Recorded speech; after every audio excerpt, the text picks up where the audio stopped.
Well, that was crazy. That was fun. That's what we look forward to. That's at least what I look forward to when thinking about college football season is a day full of highlight plays on offense, big plays on defense, unpredictable finishes, upsets, drama. Yeah, that's why we love college football. The competition on the field. And the competition on the field never disappoints. Maybe some outcomes disappoint. Maybe some lack of competitiveness on the scoreboard disappoints. But the action's great. And now we finally have a situation. It appears, where the outcome's not going to be as predictable as maybe it has been for years. In years and years and years and years. All right, welcome into the Voice of College Football. We are wrapping up week 4 with our usual interruption of Pac-12 late night. Pac-12 at night gets interrupted by the Voice of College Football, unfortunately. Or otherwise, it would be the Voice of College Football wrap-up show on a Sunday morning, early, bright and early Sunday morning. So we cut in on Oregon and Arizona. Also, Oregon State and USC are playing as well on the West Coast. So we will keep an eye out with Oregon leading Arizona, but the Ducks are putting up a bit of a fight here, or the Wildcats are putting up a bit of a fight as we start the second quarter in Eugene, only trailing again 17-7 as a heavy underdog, losing 15 consecutive games in somewhat embarrassing fashion at times. And I'm going to put my spin on that term that I just used, embarrassing. Welcome into the Voice of College Football. The phone lines are open here at 860-499-3332. I hope you benefited from my predictions today. I believe most of them. I have not added up the final results. It started off as a ridiculously great day. I almost hit my first 5 consecutive games. I came within that much of starting out 5-0, but then Mizzou lost in overtime 41-34. I took Missouri plus the 1.5 points. They had a lead most of the game. They blew the lead. They did kick a field goal to go to overtime, but then they lost by a touchdown in overtime. So that was my first loss of the day. I've lost a few since. Don't know what the final numbers are. I do have Oregon covering this 29.5 points, but a long way to go in this one. They're up by 10. But Arizona's threatening in this one. So hopefully join us on Patreon for much more than my predictions, but the predictions of 20 of our favorite media guests, some of your favorites as well, right here at the Voice of College Football. Insider look at the Voice of College Football and be part of our community. Steve Merrill's under the radar selection each and every week, in which he selected this week for Texas and Texas Tech to go over, which they did with 105 points. And if you want an exclusive live stream about whatever you want it to be about, then join us on Patreon, where you can once a month have a exclusive live stream. That's once per week. I will deliver an exclusive live stream once per week. All right, let's get to it. Let's see if we've got anyone on the phone lines. No, but we've got tons of comments to get through. And, man, my spin on this day,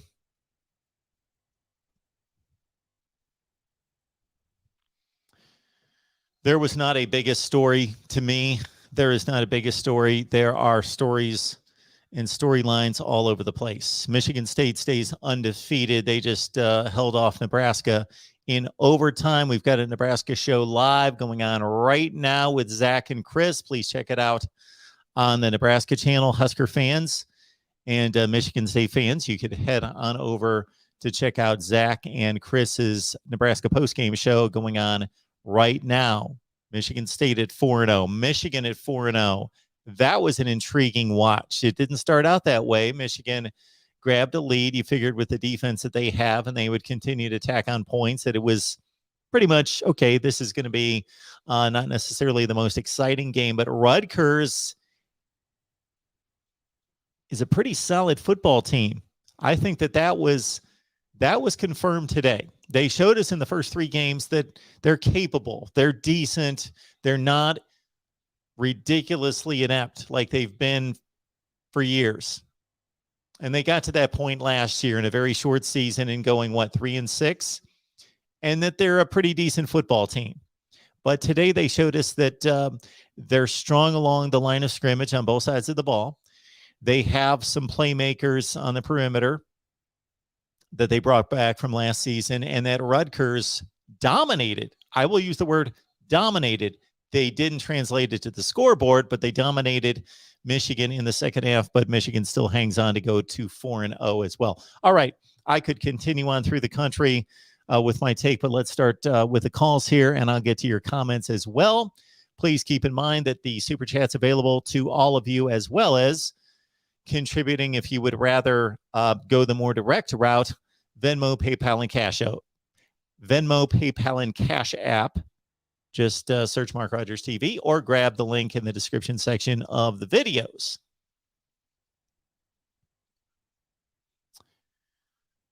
All right, caller number 1. Mark, welcome to the voice of college football. Who's on the line?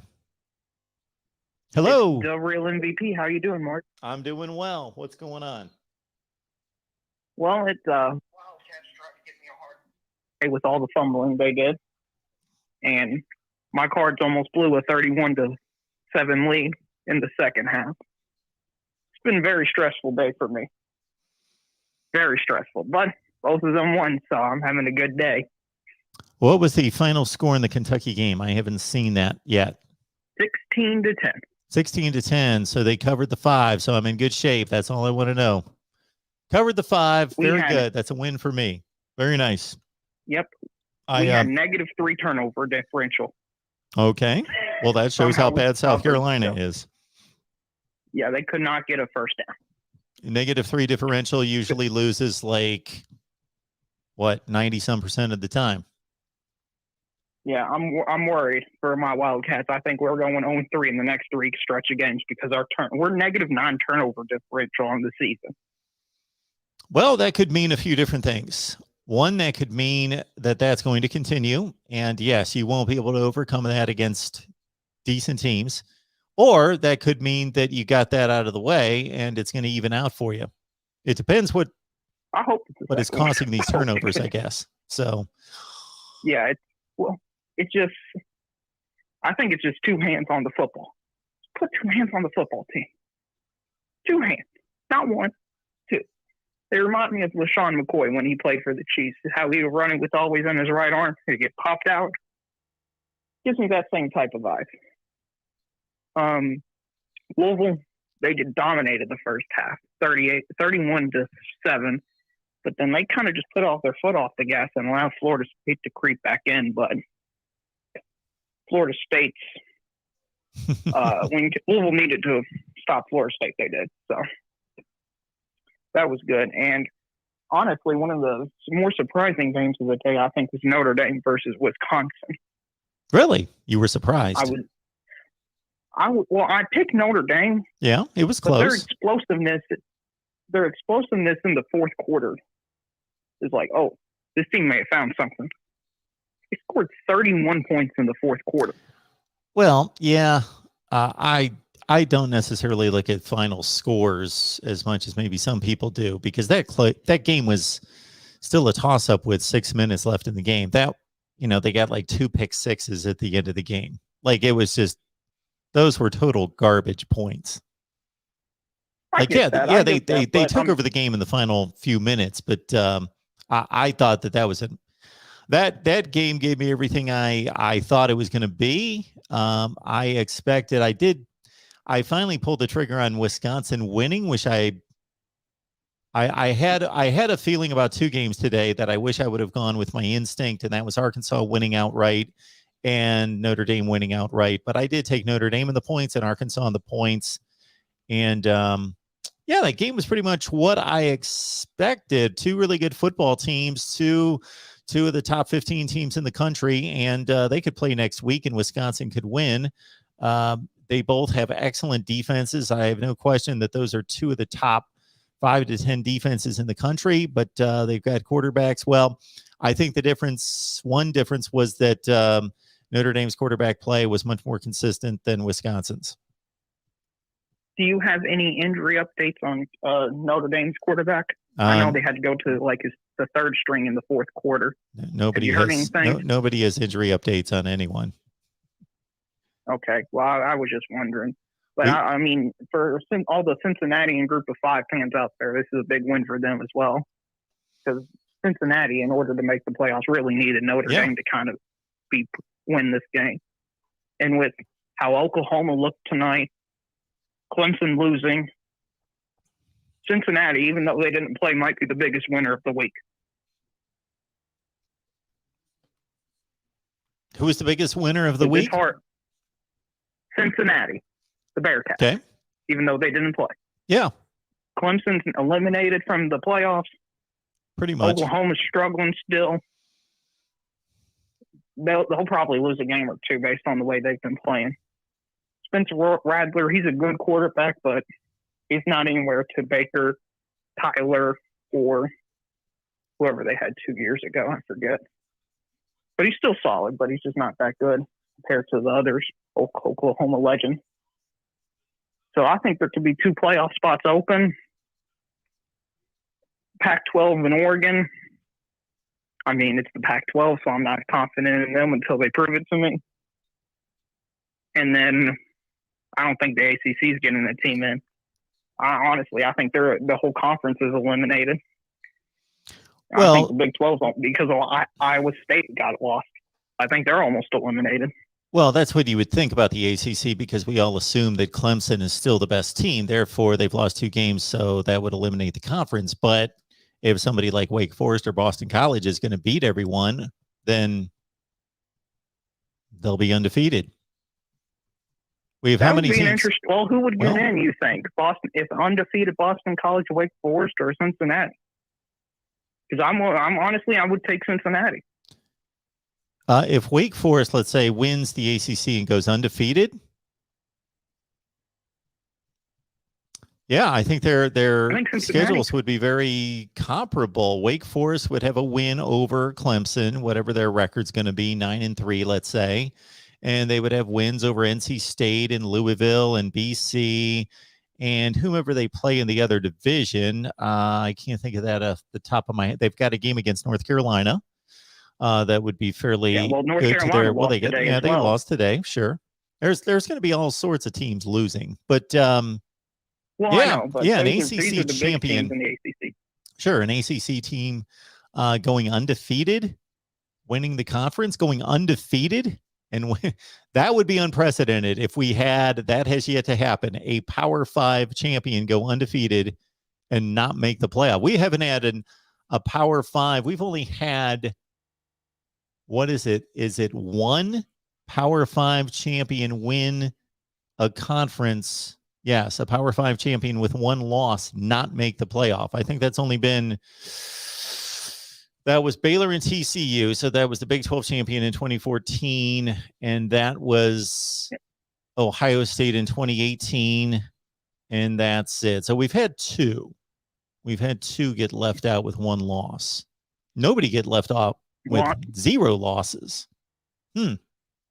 Well, I tell you what, the ACC is looking unprecedentedly weak right now. Oh, there's no. Cincinnati's looking unprecedentedly good. I don't know if the ACC is looking unprecedentedly bad. They've been looking bad for 4 years, but they've always had one good team. This year they don't even have that. It looks like if Wake Forest or anybody else goes undefeated in the Power 5 and doesn't make the playoffs, then I don't know what you're going to see me do on here, like throw this rack of helmets against the wall or turn over a desk or something, because then why play football? If you're going to go undefeated and you play in a Power 5 league and you go undefeated and win the conference championship game, I don't care if you win every game by 1 point and the rest of the league sucks.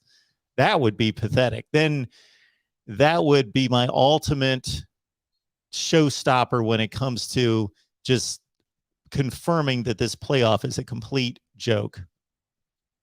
So would you, in that situation, based on that concern, and it could be possible. I mean, it could be possible. Oh, there's a lot Not of things likely, that possible. but it could be. Yep. Would you be in favor of either expansion or objective playoff standards? Oh, I'm in favor. So, like, for example, your team wins the conference, you're automatically in. The real MVP, I wrote a paper in school in 1984 about an objective expanded college football playoff. 1984. So no, I don't need to see any more fallacy and ridiculous outcomes in college football and selections by 13-member committees that I'm not calling them incapable or incompetency. That I hope I don't communicate that. They just have a decision to make that shouldn't be. We should have an objective system. I've built an objective system. I'm sure other people could build. I'm not saying that mine's perfect or not without any questioning. So there could be all sorts of objective systems that would be built and should be built. We shouldn't have people selecting a playoff. That's ridiculous. Right. I think also the perceived bias within the committee, because they're heads of certain conferences at schools, also should be eliminated, because you're having teams and conferences. You're having some as many as little as non-members voting on these teams to make the playoffs because of biases and stuff. In my opinion, that should be unacceptable. You should have replacement option. And if you're going to go with the committee, which is a garbage system, I agree with you. I think you should have replacement members at least to replace those biased people. Yeah, they were talking about it last year when they were voting on Alabama. They said the SEC had to leave, the SEC chairman had to leave, and all teams related to the SEC in the committee had to leave. It's like, okay, it's not really a 13-man committee if people have to leave and enter. It's my opinion, though. I hear you. I am right there with you. So would you, with your system, well, I haven't looked at your system or anything, but would you use computers to determine it, like the BCS error? Well, I don't like the BCS. I don't like the BCS. Let's also understand that the BCS system, even though there was a computer involved, there were a number of computers involved. They had an aggregate of computers that came up with 1/3 of the formula, that the votes from the AP and the coaches always trumped the computer, because the computer tally was only 1/3 of the final result. And every time it always got trumped by the votes anyway. So anyway, yeah, I would not go with a computer in regards to that. The system that I came up with was, to produce more equitable and more valid results, I think the scheduling needs to be fixed first, because the one component that affects a football season more so than anything else besides the players and coaches is the scheduling, who you play. We can all sit here and talk about who has tough schedules and weaker schedules. I would make an equitable schedule. So I'm not going to go through it right now, but I produced an equitable approach to conference and out of conference scheduling with the attempt of creating an equitable schedule. I agree. I think that's probably the main thing, because you're having group of 5 teams like BYU and Cincinnati. Those are the 2 biggest ones right now, getting absolutely screwed, because for these Power 5 conferences, there's no reason to play. If you're Alabama, why would you put BYU on the schedule? We can hate on Alabama and the SEC and all that for having 4 cupcakes, Chattanooga, Southern Miss. Well, Alabama doesn't schedule 4 cupcakes. They usually schedule 3. 3, but you get what I'm saying in terms of, regardless of the amount of cupcakes, what I'm saying is it's harder for these independent and group of 5 schools to even show that they have the potential to be a playoff team, even though they might be a playoff team. They might be one of the 4 best teams, but we can't know that as the public. True. Because nobody will schedule them, because there's no reason for any of these Power 5 schools to do. That's not true. People schedule them all over the place. BYU just played 3 Pac-12 teams the last 3 weeks. If you go through if you go okay. through BYU's schedule every year, they're playing teams from all over the country in Power 5 conferences. They play 5 or 6 Power 5 teams every year. I don't think anybody's necessarily afraid to schedule BYU. Why would they be afraid to schedule BYU? I don't think anybody's afraid to.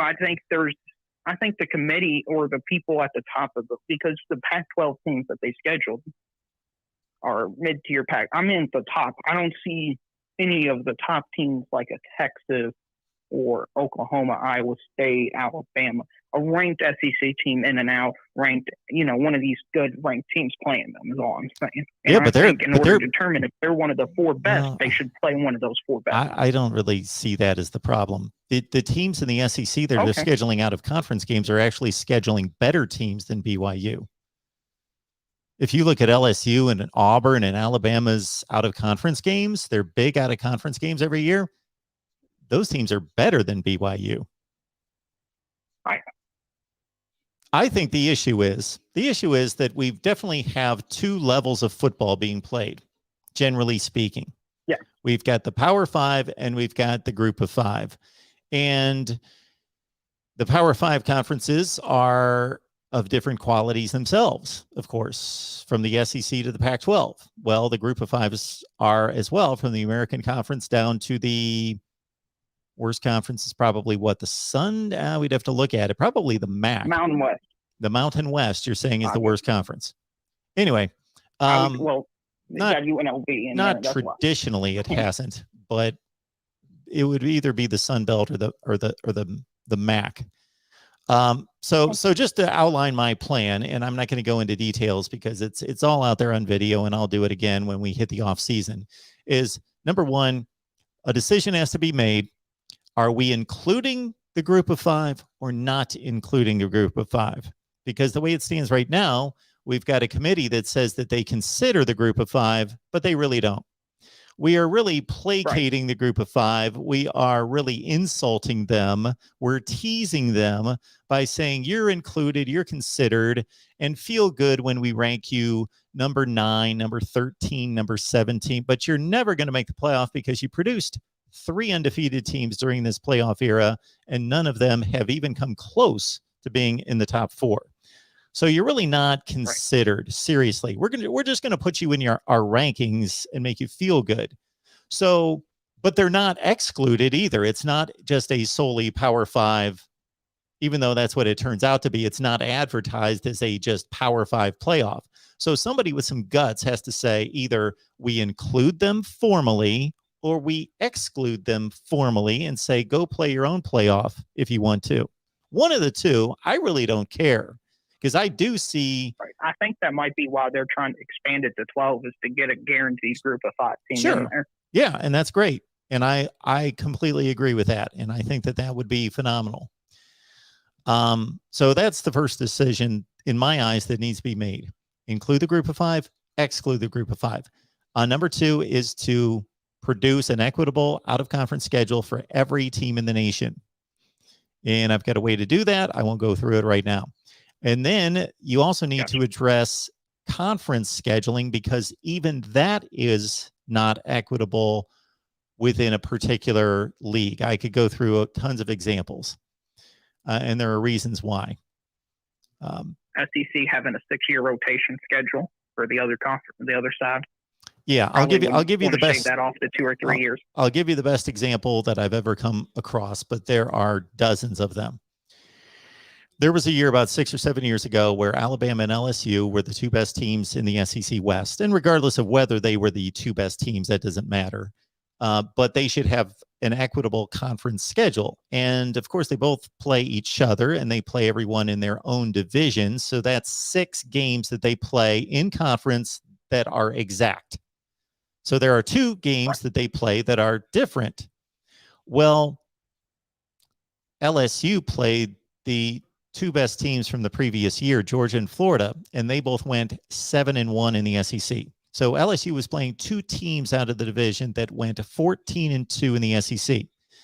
Alabama was playing Kentucky and Tennessee, who went 0-8 and 1-7, 1-15. And so we're having 2 teams compete for a division championship, and one of them has a huge advantage by playing two teams that are 1-15 versus the other school playing two teams that are 14-2. That shouldn't happen.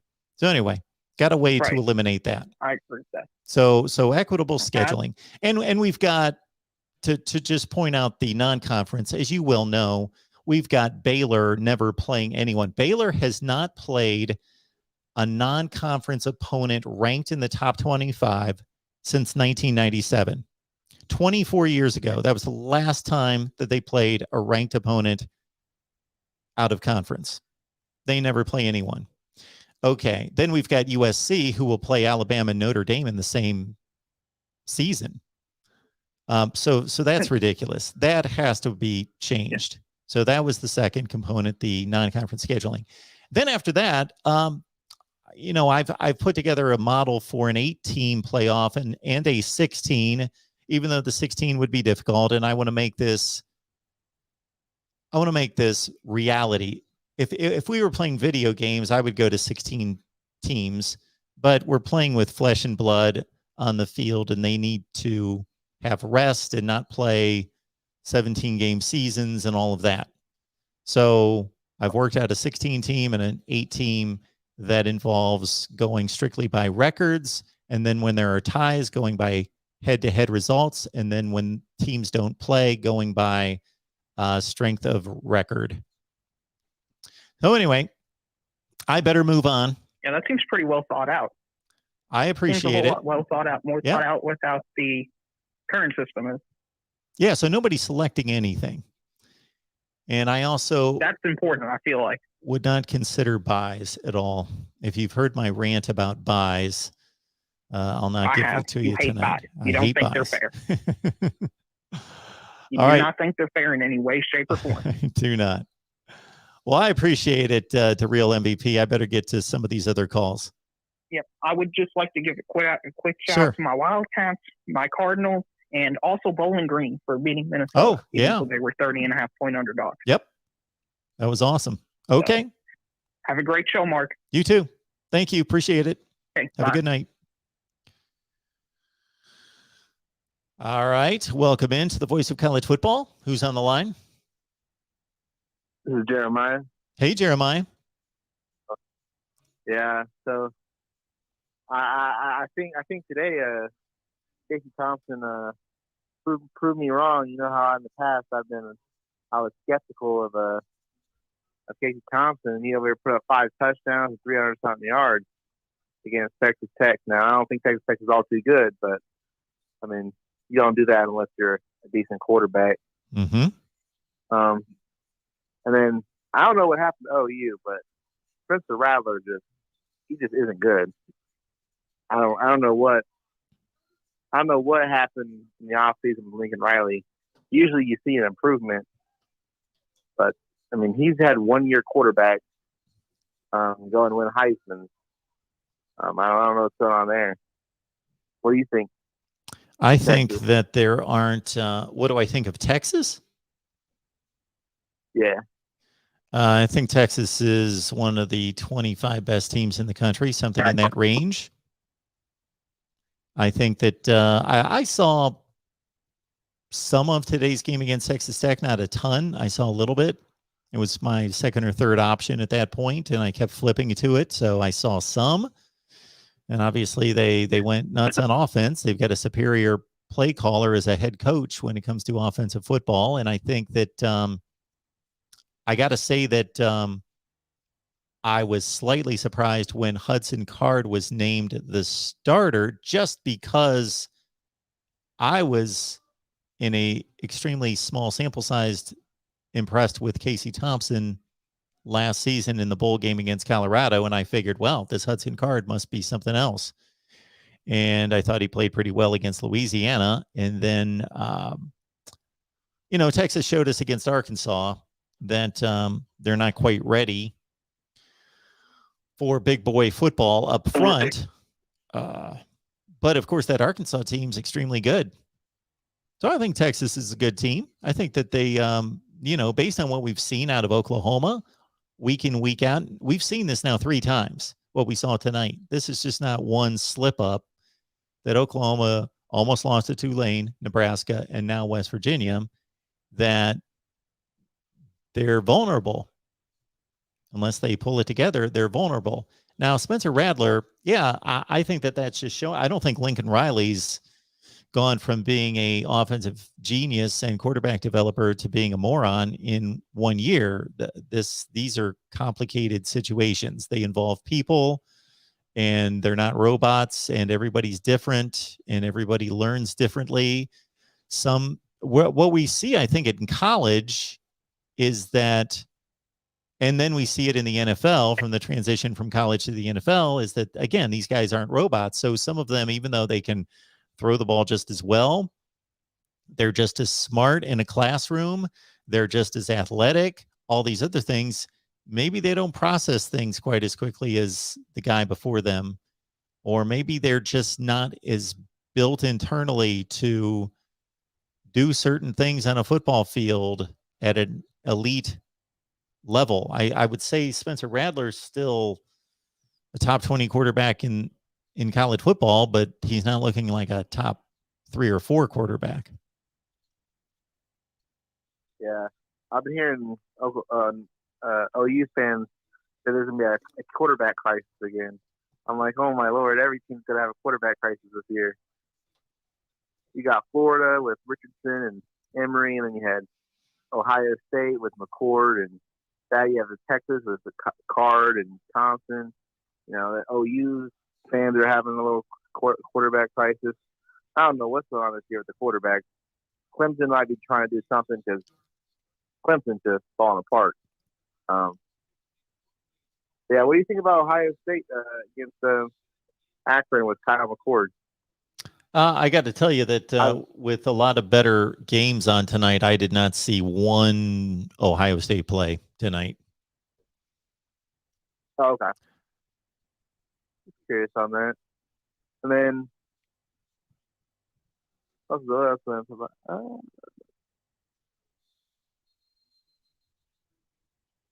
Yeah, I guess that's it. Anything else? All right. I can't think of it at the moment. So. All right. Well, thanks for the call. I appreciate it. Have a good night. All right. All right. To address this question from Web Security, and it's an interesting one. Mark, who is the most concerns long term, Clemson, Nebraska, Miami, or Florida State? Long term, I'm guessing that means in 3 to 4 years, or long term this season. This season, Clemson is by far the best football team out of those 4, as I see it. I don't think it's questionable. I know that they've lost 2 games, but Clemson's the best football team out of those 4, with the best program and the best talent and the best. Put Clemson aside. They're not even in the league with those other 3. They've lost 2 football games, and they lost one of them to possibly the best football team in the country by a touchdown on a pick 6. So my concerns about Clemson aren't even close to what the other 3 are. Now, does Clemson have real concerns? Much like Ohio State? Yes, they do. But their concerns are elite concerns. They have elite concerns. The other 3 have real concerns like, are we going to be a good football program that can compete for a division championship and win 8 or 9 game type concerns? Out of the other 3, Miami and Florida State have a huge advantage over Nebraska. They should have the least concerns. If they are capably led at the head coaching position and administratively and at the athletic director's position, they should have the least, because of the obvious. They have players on every street corner. They have players, they have 4 and 5 stars walking up and down the streets in Florida. So they have an automatic advantage that's enormous. If they just have decent coaching and do all the right things just to a decent degree in regards to building facilities, having a nice structure, having capable coaches and development, which obviously they don't at this point. There's been a huge breakdown at both of those schools, Miami and Florida State. They have a huge advantage over Nebraska. Nebraska seems to be the most committed out of those 3 to winning. They are committed. I have no doubt that Nebraska, the school at the University of Nebraska, invests in football. They build up that school and that campus and those facilities and don't spare a dime when it comes to winning at football. But they've got the exact opposite problem that Miami and Florida State have. They don't have football players. They have about 5 players in the state of Nebraska each year playing high school football that should sign at Nebraska and be expected to be starters or even role players. Then they've got probably 10 or 15 players in Nebraska that they would be okay in signing and having them be, third stringers, special teamers, whatever. So therefore, they've got to go to Iowa and Illinois and Minnesota and Kansas and so forth and so on. And they have similar situations when it comes to amount of players. So for droves of players and for the really elite players, then Nebraska's got to go to Texas and California and Florida. Now, Scott Frost goes more in the direction of Florida, while Mike Riley went more in the direction because of his background to California. The problem is when they've gone to those states, they get some decent football players, but they don't get the same players that go to Alabama, Georgia, Ohio State, etc. They get the 90th rated player in Florida. They do not compete for the top 75, 80, 90 players in Florida for the most part.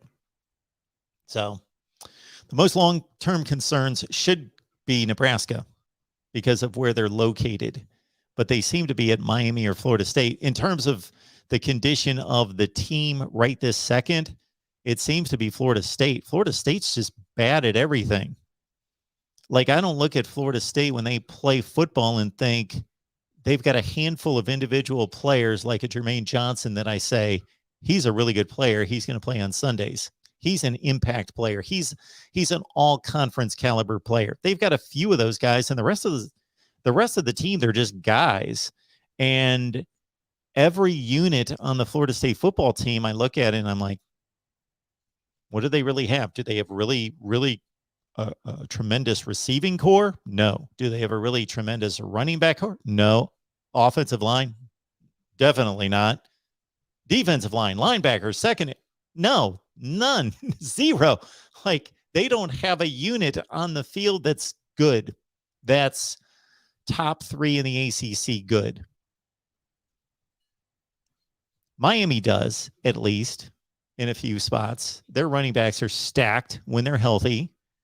Their young wide receivers are good. Their defensive line is good. They have really good all-conference type players in the secondary. So that the football team right now, Florida State's the worst. And for this season, that should prove out. And but they have a similar problem as Miami's. They are not hiring well.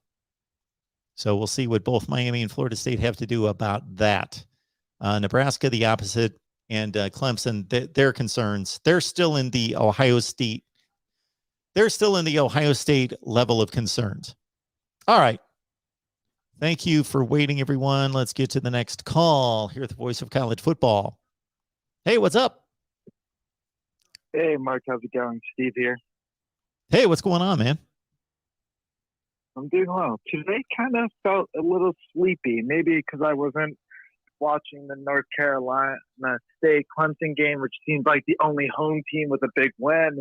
But, it felt like a lot of these home teams today were kind of in, tense situations. If you look at Oklahoma, Michigan State. So, and then we had the 2 biggest games, I guess, in neutral fields. So, not too many specific questions. Felt like, there were some big wins, Georgia, Alabama, but Ohio seems like they're getting back on track. But as I said, it seemed like overall it's a quiet week. So I'm kind of wondering, what do you think is a storyline that's kind of going on right now that no one really is talking about? I know you talked about Wake Forest earlier, but, I think they have had for Wake Forest 2 really impressive ACC start wins by a sizable amount. So any other storyline that you think no one's really talking about that people should keep their eye on?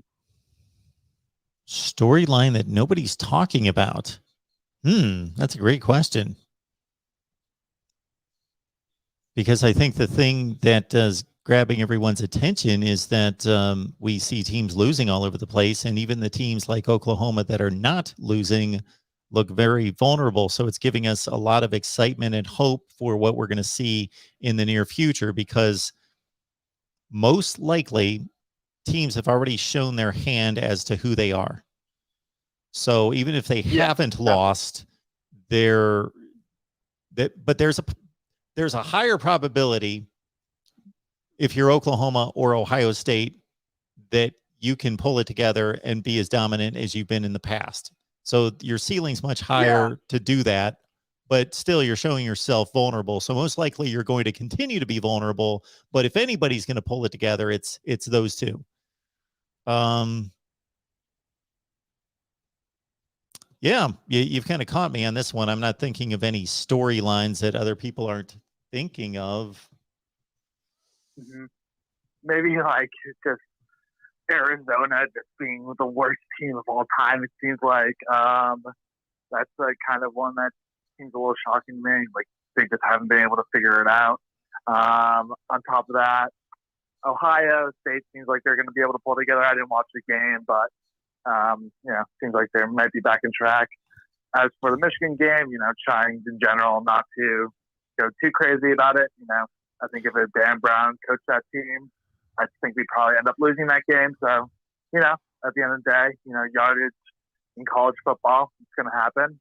And as long as you get more points, who cares, Well, now that you bring up the Pac-12, the thing I will say about the Pac-12 that I find somewhat interesting is that for the past 4 or 5 years, the Pac-12 has been the butt of the joke of the Power Five and completely disregarded by most people as a joke, and the league sucks. What's funny is that some of that's true, but I typically try to be as objective as possible and have seen much more value in the league than other people have during this time. But this league right now is worse than it's ever been. But there's no question that when you look at I don't know if you see the videos I produce ranking the conferences, but this conference came into this week going 16-16 outside the conference, and that's abysmal. That's horrible. That's taking into account all your FCS wins, all your level group of 5 wins. To go 16-6 outside the conference. The conference has been atrocious this year, but we actually might be talking about the conference, or people that are just hyper focused on the playoff be talking about this conference more than they have in years, because if Oregon can stay undefeated, then people will talk about the Pac-12. Yeah, and I'm honestly praying that Oregon goes undefeated, because we obviously need some momentum coming out of the Pac-12. We need a team, them representing the playoff or trying to every year. If not, you're just going to get these scenarios like we had the last couple of years of the same team, same crowd. And, you just need some fresh blood, and you need a team getting some momentum. And who knows, maybe Oregon goes on a run, they do well. They have a good team. I think they could, if they do make it to the late stage, who knows what could happen. But yeah, some momentum over there would be great for the whole sport in general. But earlier when I was the noon games and the 3:30 games, I turned on some of the Big 12 games, and they were almost unwatchable. Like the SMU TCU, the tackling and the defense, it was, common complaints on the Big 12 games. But I'm just so shocked how this is still happening in this league. So, are you talking about Texas and Texas Tech? I guess what I'm mostly focusing on, I was watching the SMU TCU game, which I didn't see any of that. Obviously those programs are nothing right home. But I'm just trying to think about other storylines, because it does seem like kind of a quiet week. Besides North Carolina, I don't know. I just kind of felt like a lot of teams came to this week kind of maybe looking ahead into their regular seasons, or just didn't feel as exciting as the first 3 weeks, which I kind of get. It kind of felt like teams were hungover. I thought it was a great week. I enjoyed it. I enjoyed the Notre Dame Wisconsin game. It was a really close game, good game until about 6 minutes left. And I enjoyed that game. That was the game that I wanted to see more than any other game of the week. The Arkansas-Texas A&M game wasn't competitive for most of the game, but Texas A&M got back into it. That was probably my second game I most wanted to see. I wanted to see Michigan State and Nebraska play tonight, and they turned in a pretty good game. You know, I'm not disappointed in today's play. To make it even more interesting, I would have liked to have seen, let's say, Oklahoma lose, but shoot, Clemson lost. That got me excited to see North Carolina State be in a game with Clemson, and that's why I went live about 3 or 3:30, because I didn't expect to, but there were a lot of things going on at that point. Auburn was seconds away from being upset. Minnesota just lost as a 31-point favorite. Clemson was being upset. There was a lot of things going on that I found compelling.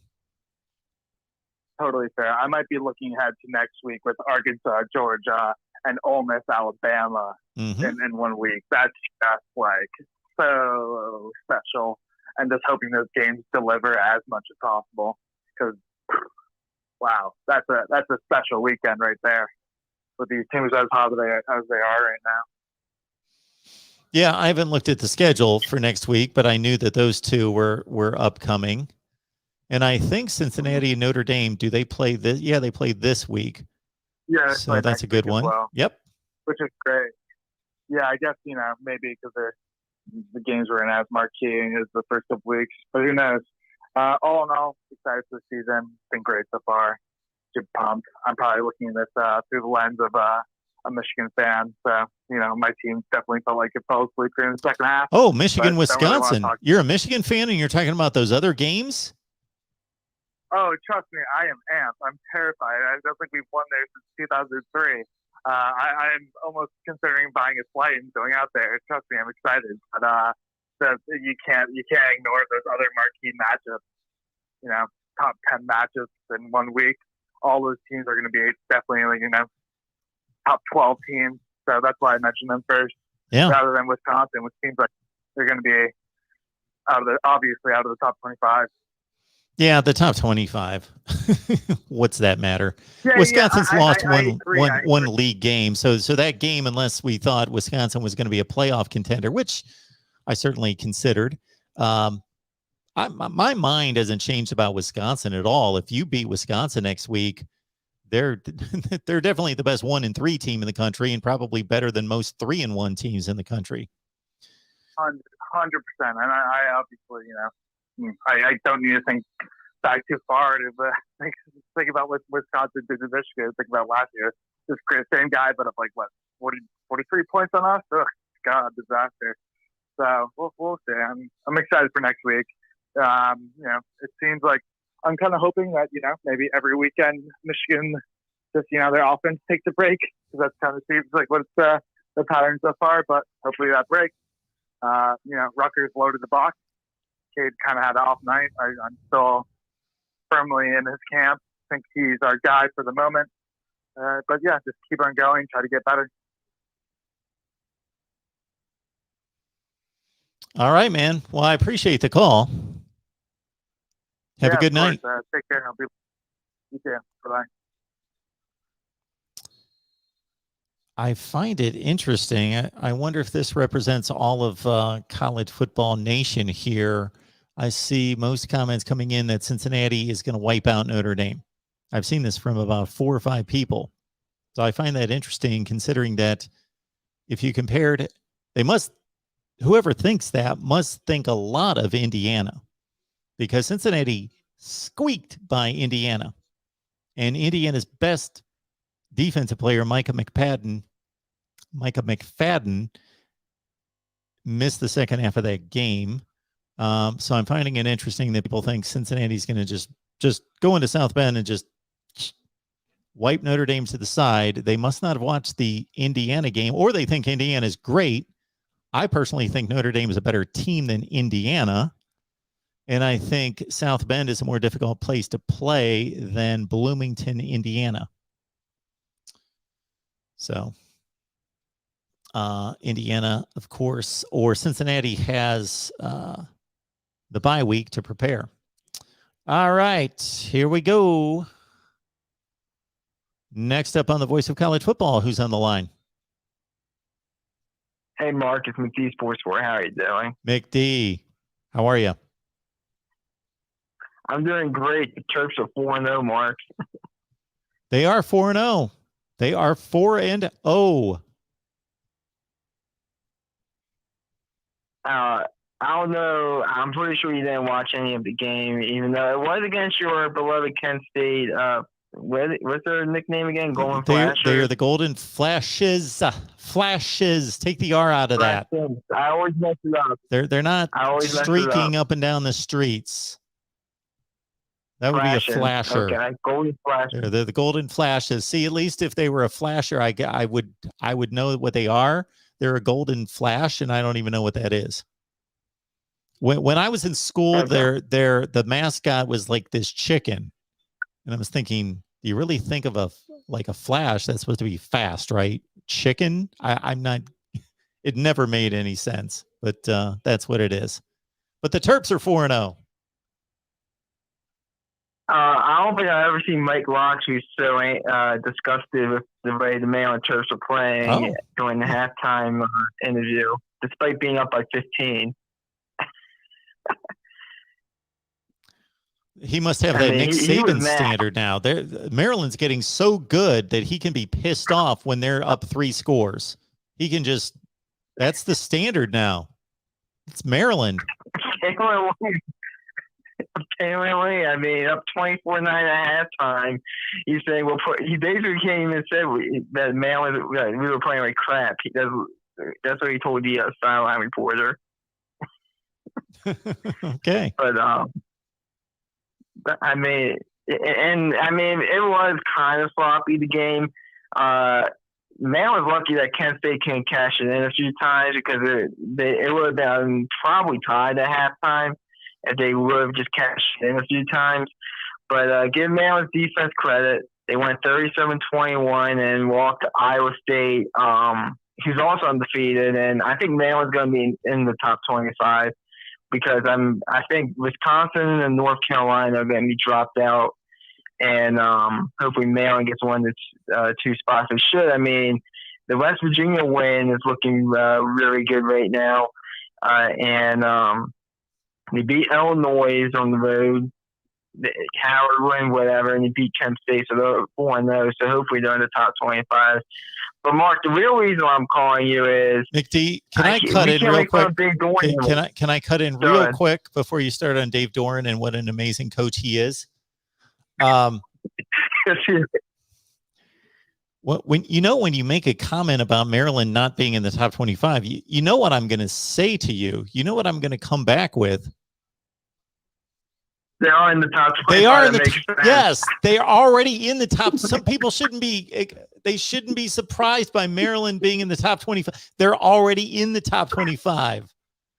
That's like I'm sitting there watching Iowa State, and they're number 14 in the country, and Baylor's not ranked, and Iowa State's number 14, and I'm thinking they shouldn't be they've done nothing to be number 14 in the country. Why are they number 14, and now they're losing again? I was thinking that when I was watching Arkansas and Texas A&M, and they had the rankings flipped. I'm thinking I have the rankings the other way around. I've got Arkansas 7 and Texas A&M 15 because that's what they've shown me thus far. So I'm not surprised that Arkansas is winning this game. Anyway, go on to Dave Doran. I cannot make fun of Dave Doran for the rest of the year because he somehow managed to pull a rabbit out of the hat in Raleigh, North Carolina, and pull off probably the biggest win he's ever going to get there during his tenure at NC State. Well, if you're at a school for 8 or 9 years, and you're coaching 12 or 13 games a year, you've coached 120 or 30 games, it's going to happen sometime. Well, I mean, you're right about that. And I mean, I know you make fun of Dave Doran a lot. I make fun of Dave Doran a lot, but I can't make fun of him for the rest of the year now since he beat Clemson. And I want to make a bold prediction, Mark, about the ACC. Okay. I think the ACC championship will be Wake Forest versus Georgia Tech. Oh, that would be phenomenal. I would love that. Love it. And here's why. Okay. Wake Forest has the best quarterback in the ACC Atlantic, Sam Hartman. True. From what I've seen past 4 games. Okay. And I just want Dave Clarkson to get to an ACC championship Oh, game. that would be phenomenal. That would be great. I want Wake Forest to go undefeated. I don't think they go undefeated. How I think great would that lose. be if Wake Forest was 12, if they went 13-0? They got to be in the playoff. You have to think they at least at the minimum have to be top 5. I don't know what the non-conference schedule is from the top of my head, but regardless, their non-conference schedule is awful. It's pathetic. Anyway, go ahead. And Georgia Tech's already lost a game in the conference, but they won a big one today, obviously. The team they lost to was Clemson. They lost 14-8 on the road. They blew out North Carolina. They're going to blow out Miami. They want to get revenge against Pitt. They're going to beat Pitt. They'll beat Virginia Tech because I think they're better than Virginia Tech from what I've seen. And the Virginia game, I mean, that's a coin flip. They're better than Duke, so they should be Duke. So, I mean, outside of like one game, which is a coin flip in my opinion, I think Georgia Tech is sweep the Coastal and win the ACC Coastal. I don't really know what to think of the ACC Coastal because the first statement we had was made by Virginia Tech against North Carolina. And of course, coming in, everybody thought everybody was either in, there was probably 80% on the North Carolina bandwagon and probably the other 20% were Miami. Well, neither of them have shown to be any good. And North Carolina just got trounced by Georgia Tech tonight after losing to Virginia Tech. So they've already got the 2 losses. Virginia lost to North Carolina. It looks like a free-for-all for me. If you look at that division, so they didn't have a division last year, of course, because they put all the teams together. But other than that, we had 7 consecutive years where we had 7 different champions come out of the Coastal, and most of those teams were either 5-3 or 6-2 in the division. I think we're going to have like some kind of crazy logjam at 5-3. Well, I'll tell you this. The only other team that I think could come out of the Coastal besides Georgia Tech looking at it is Pitt. And the reason why is because Pitt's offense is really good, in my opinion. They hung 77. Despite losing to was it Western Michigan? They hung 41. They hung 41 on Tennessee. So that offense is good. I think Miami's going 3-5 in the ACC. I think they'll beat Florida State. They'll find a way to beat Duke, and then they'll find a way to beat someone else, in my opinion. But yeah, I think 5-3 is possible to win that Coastal. Let's understand, we're saying all this without Miami having played a game in the conference. They're 0-0. I don't think Miami's going any better than 4-4 in the ACC from what I've seen. And De'Ara King's out for the year. They're high on his replacement, but it was against Central Connecticut, so take that. I hope you're right about the ACC championship game. I would love to see it. But I'm thinking Wake Forest versus Georgia Tech from everything I'm seeing, because I think Clemson's at least losing at the minimum. I mean, I look at Clemson's schedule. I think they're going to lose to Boston College. I think they're going to lose to Wake. And I think they have potential to lose to Pitt. Because I don't think Clemson is a top 25 team. I think the defense is definitely like top 10 at worst, but offensively, it's a nightmare. I mean, so I just want to throw that ACC prediction out there. I have one more thing to talk about, Mark. Okay. If that's okay. Oh, yeah. I thought PJ Fleck was supposed to go to Southern Cal. I thought PJ Fleck was such a great head coach. I thought PJ Fleck was going to win championships in Minnesota. He rose the boat. He's overrated. He's the type of coach that can only win with his type of players. I feel when it goes south quickly. I mean, how do you lose to Bowling Green if you're Minnesota? Oh, it's embarrassing. It's not. It's not good. I will say, though, that every coach, Nick Saban included, I can certainly name games that their teams have played, and I'm not talking about Nick Saban necessarily at Alabama. I'm just talking over the course of his career. I can bring up all sorts of embarrassing results for any coach. Urban Meyer might be a difficult one to come up with, though. Anyway, yes. Bowling Green was a 30.5 point underdog and haven't won a game since Oh, I know. It's 2019. horrible. It's embarrassing. All those things. Yes, you're right. That doesn't mean that we should look that much differently at PJ Fleck based on one result that he can't coach at USC. Shoot, Pete Carroll lost to Fresno State while he was at USC. Well, I said before this game, in my opinion about PJ Fleck is I think he's the type of coach that can only win with his type of players. I think if he goes to like a big program like USC, his recruiting rankings are going to be pull it because he wants his type of players. He wants to run the ball, eat as much time as possible, which I actually enjoy watching. But I mean, it's going to drive people at USC nuts because occasionally have results like this. The people at USC, depending on what people you're talking about, whether you're talking about fans or you're talking about the administration, they should know who they're hiring when they hire him. I would also like to bring up, when you talk about embarrassing losses, what was Mike Loxley's record when he came to Maryland? Was he 226? There you go. That's all I got to say. That's all I got to say on that. He's going to be 2-1 against PJ Fleck after the season. After this season. Are they playing? Yep, they're playing. Oh, I thought that they were going to go up there and lose that game. But I changed my mind. I think Maryland's going up there and beating Minnesota.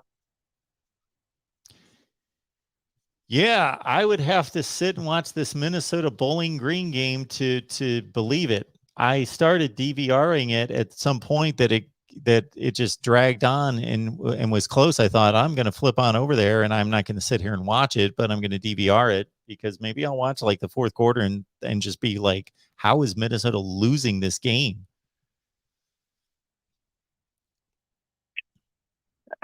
I mean, I understand upsets happen, but Bowling Green should be a team that Minnesota should be beating in their sleep, as far as I'm concerned.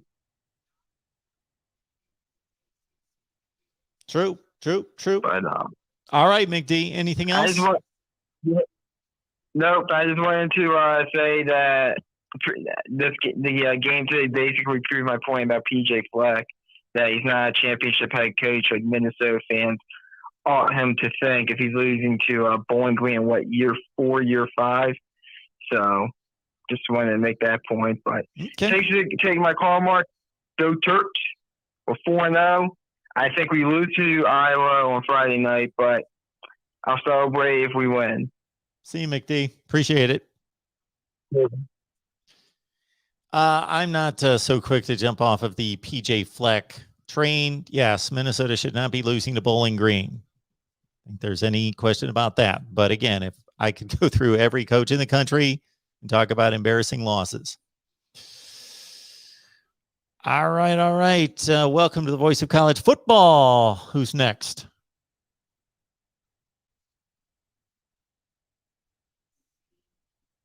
Hello, who's on the line? Steve. Hey, Steve. How's it going, sir? Thanks for taking my call. Absolutely. mentioned earlier yes, sir. Yeah, it was mentioned earlier about storylines. Is there a storyline for this weekend? Yes. My personal opinion is the Clemson football locker room. After their loss today to North Carolina State, they're pretty much going to be out of the playoff picture. We never had a 2-loss team ever in the 7-year 14 playoff scenario.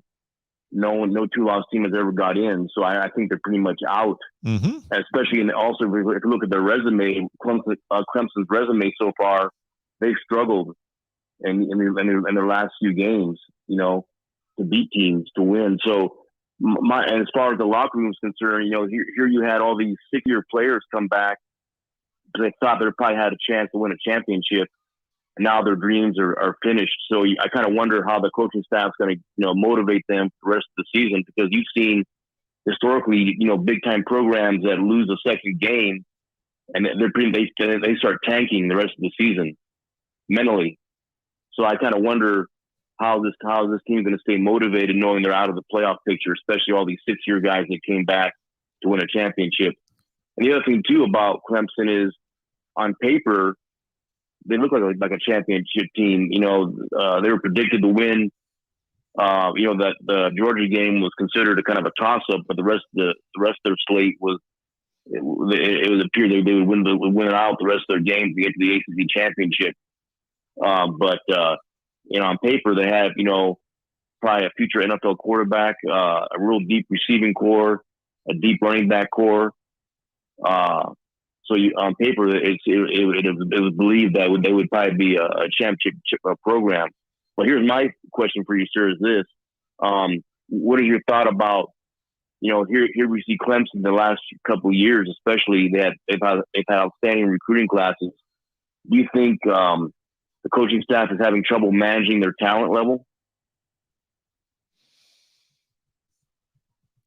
I think that most likely that Clemson's suffering from, while they've recruited at an elite level all across both sides of the football, that their worst recruited position has been offensive line. Not that it's been atrocious. They've still recruited 4-stars across the offensive line, but it's not been up to the same standards as the other positions. So what I think I'm seeing is two things: that they have an offensive line that's not as talented as the other elites and is not as good as it's been there.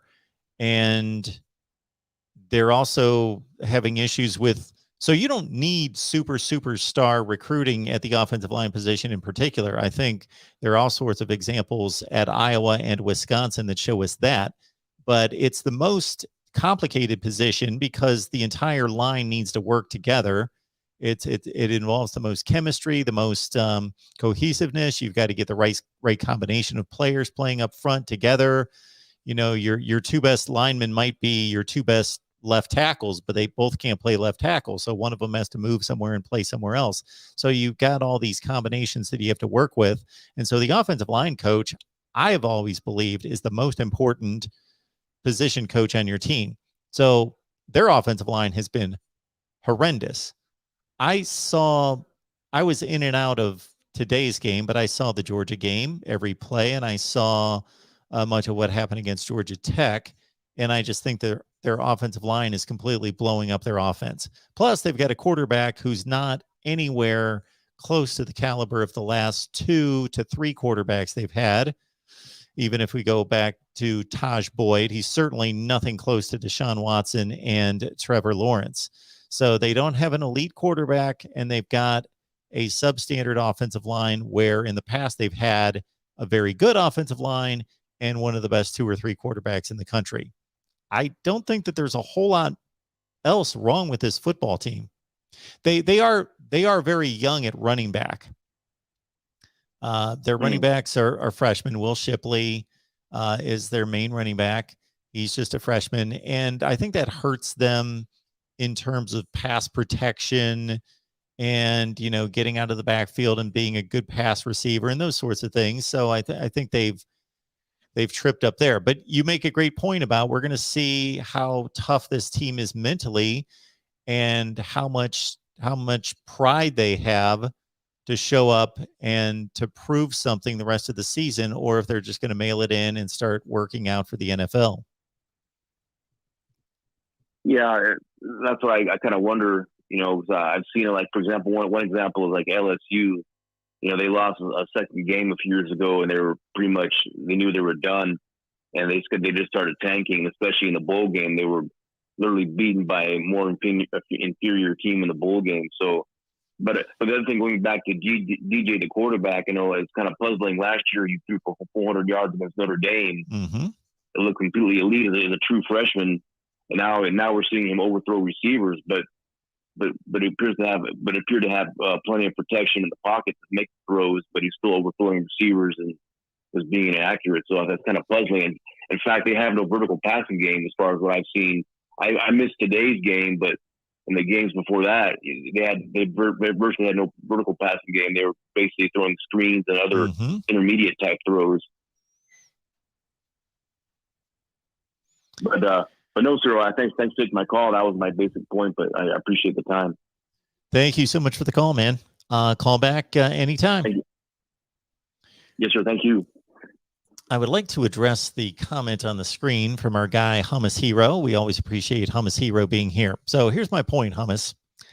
Again, we can go by the scoreboard, or we can look below the surface on a particular game. And we're talking about Indiana and Cincinnati. The final score was Cincinnati 38-24. Okay. I watched the whole game too. Cincinnati dominated the second half of that game and won by 2 scores. Okay. Indiana had the ball inside the 10-yard line. They were at the 6 or 7-yard line with like 2 minutes left in the game, losing by 6. I consider that a close game. If one team has the football inside the other team's 10-yard line, about to take the lead with 2 minutes left, that would be a close game to me. All right. Super chat coming in. Thank you so much. Coming in from Bilal. Oregon will flame out, like we have said before. September is for pretenders. Let me get that to the screen. I always like to get these super chats to the screen and recognize and honor those folks. If I can follow, shoot. See, this is what happens. It was too long ago. No, it wasn't. There it is. Thank you, Bilal. Appreciate that. Oregon will flame out. Well, I tend to agree with you. I think that Oregon is not a great football team. They're a flawed football team, but they're a good football team. They're one of the 10 or 12 best in the country. They don't play anybody that is in their league necessarily, in their category. But we know that teams can jump up and knock off a team that's much better than them on an occasion. But I would say that Oregon, I don't have their schedule in front of me, but they do not play USC, and they do not play another one of the better teams in the South. Is it Arizona State? I think they miss USC and Arizona State. They've got UCLA at the Rose Bowl. So that could be a difficult one. That will be an interesting one to catch.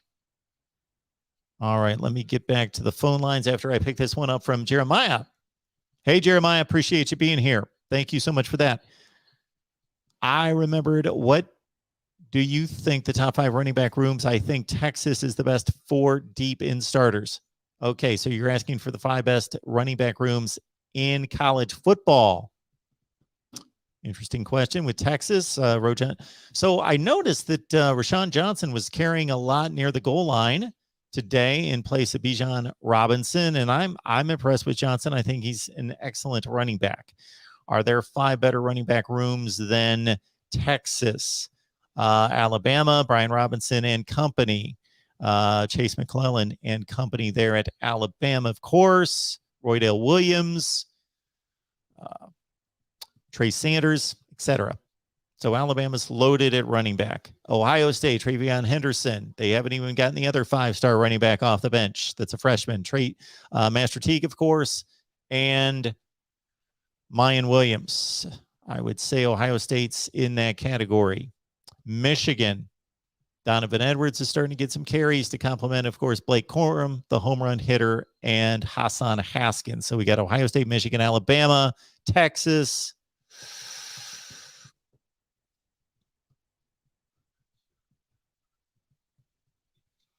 Penn State's pretty good with Noah Cain, Devin Ford, Cavante Lee.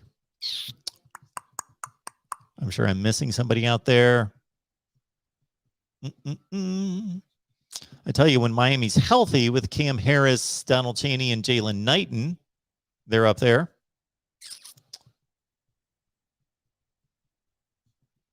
So there's my handful of best running back rooms in the country off the top of my head. And, of course, Georgia, Zamir White, James Cook, Kenny McIntosh. Yes. So I would put Georgia in the top 5 along with Ohio State, Alabama. Then you get Michigan and Texas in there. Penn State probably closer to the 5 to 10 range. All right, let's get back to the phone lines. I want to remind everyone, we've got post-game shows here at the Voice of College Football all over the place, which reminds me of something I need to do while I'm taking this next call, because I've got to keep all these post-game shows in line and get them codes and do all these things. So I just want to make sure we're good to go. I'm not leaving anyone out to dry. Okay. Also, we've got gear at the voiceofcollegefootball.com. Voiceofcollegefootball.com. No, the voiceofcollegefootball.com. Check out our site. Please do me a favor and check out our site. Let me know what you think. Understand that I'll be completely transparent. You're not going to find anything there that you can't find on the YouTube channel. It's just a bunch of links, but we're setting up a site to look good and then provide additional content. So if you would like to write for us, you can do that. Please go to voiceofcollegefootball.com. Go to the top of the screen where it says write for us. Click that link, get in contact with me, and we will get you set up. Also, we've got a store there, voiceofcollegefootball.com. Check out our gear. And hopefully, we'll have some Voice of College Football merch soon. Another big call on that yesterday. Hopefully. Patreon. I'm at Patreon. I think I had a decent day today. I believe, but I came in at 42-28 against the spread. 6-2 in upset picks, straight up against the money line. And if you know anything about wagering, you know that that's a windfall right there. 6-2 upset picks against the money line. 57-15 straight up. All right, let's go to our next call here at the Voice of College Football. Hey, Mark, it's George. It's Oregon. George, who never lets me take the time to introduce him. He just, boom, hey, it's George. Hey, George, how you doing? Okay.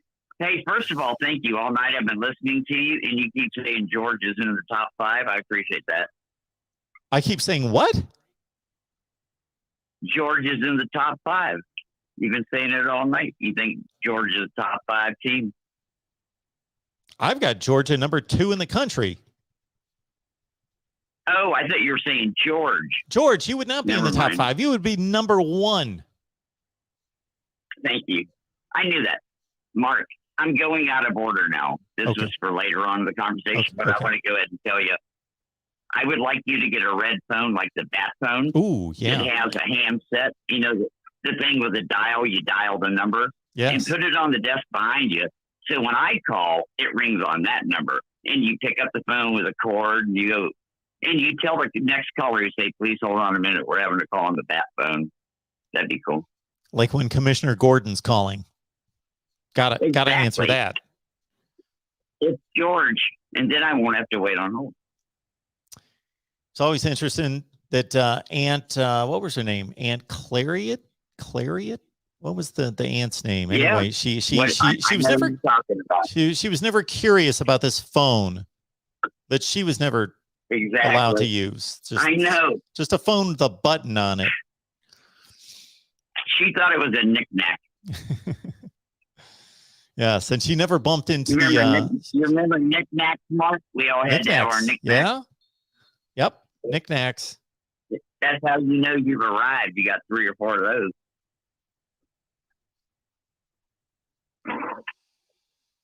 What you got, George? What's going on? Okay, go ahead. Oh, the first thing I was going to say, before I got distracted was please post your number. I was telling people you have to do a $5 I super forget chat that to all the get it. time. I'm sorry. Yeah, I forget that. It's what I could get it for you, but you need to learn to put it on the screen. I know, because what I would like to, but I get plenty of calls without posting the number. I got plenty of calls anyway, but I should post the number. I don't expect people to. I don't expect people to have my number.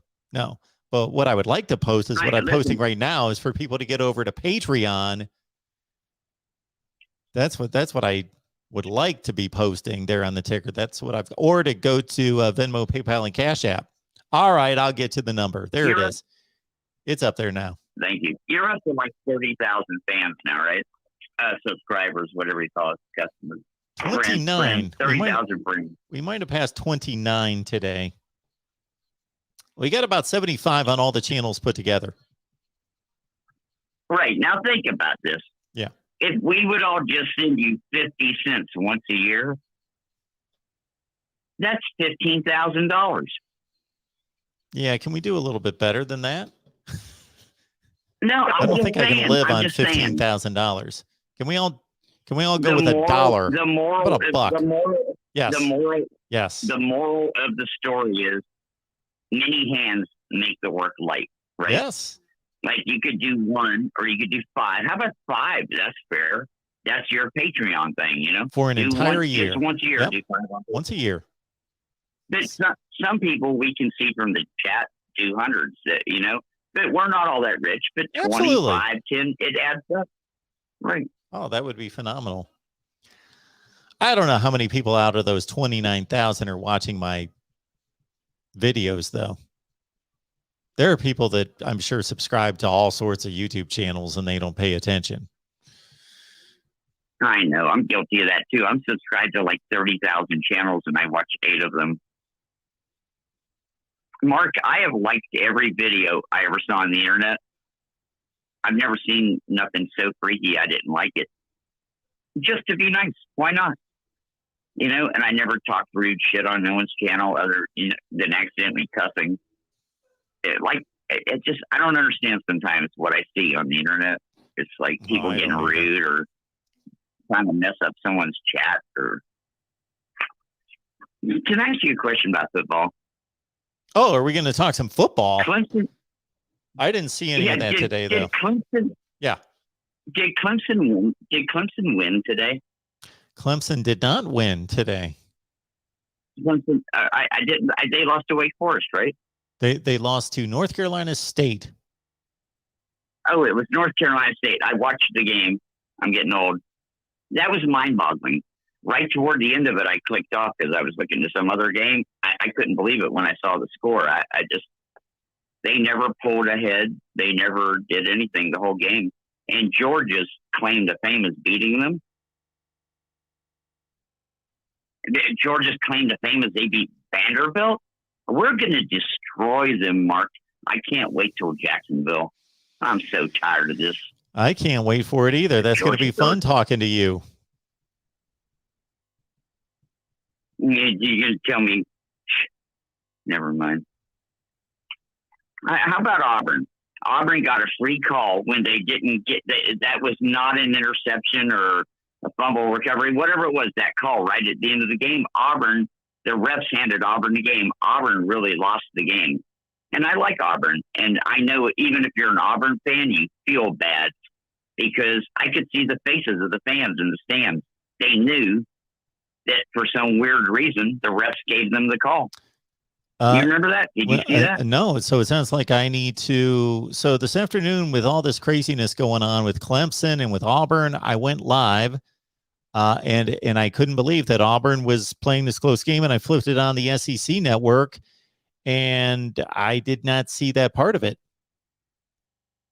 Oh my God! Me and my brothers. I was on the phone with my 64-year-old brother who cheers for Auburn. And my 59-year-old brother is a Gator. All three of us had my son, my 30-year-old son. We were all devoted on a chat, on a, whatever you do. What do you call that conversation? Anyway. And we're watching the game and talking to each other about it. And we all have the same opinion. It was obvious from the replay that Auburn did not intercept the ball or whatever. I think that's what it was. It hit the ground. It bounced. He fell on it. And after watching that replay on this screen, this 10,000 feet dig in the stands, everybody knew Auburn didn't make the interception or get the fumble. And they gave it to him anyway. And Auburn won the game. And Auburn got lucky and scored another 7 on a defensive thing after the fact. So it looks like Auburn really won the game when they really lost the game. That sucks when referees do that to your game. And I'm an Auburn fan. You're Nobody an wants to Auburn win like fan. that.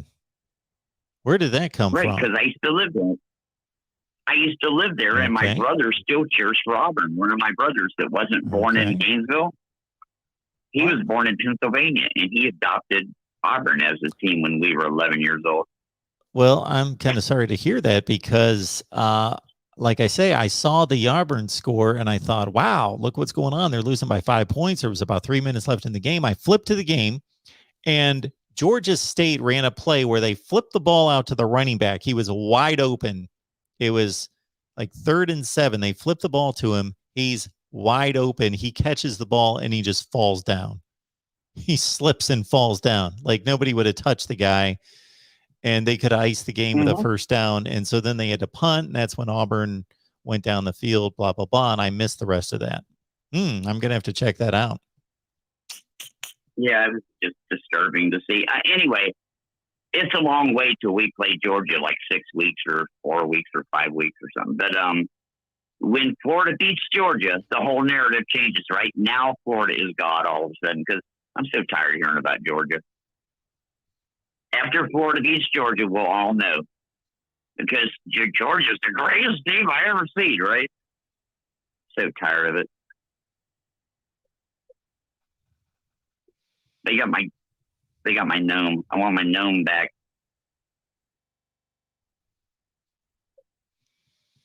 Mark, Yes, this is not George. even a joke. Yep. I went across the street yesterday to a place called Chalice. It's a legal medical marijuana facility, right? Okay. And they had this stuff on the shelf called Gnome Treats number 6. And I bought a gram for Stetson if he'll come home. I want my gnome back. George, I got too many people lined up. I got too many people lined up that want to talk about college football to have you tell stories about Right. going to the local marijuana store. All right, George. Have a good one. I appreciate it. All right. Good night. Bye. All right. And George was actually the one that instructed me the other night that I need to keep these calls quicker. So we're going to make an example out of George. Welcome to the Voice of College Football. Who's on the line? Hey, Mark, it's Michael. How you doing tonight, sir? Michael, I'm doing well. How's Purdue doing? Defense, they look really great today. Offensively, hey, a win is a win no matter how ugly it is. That's right.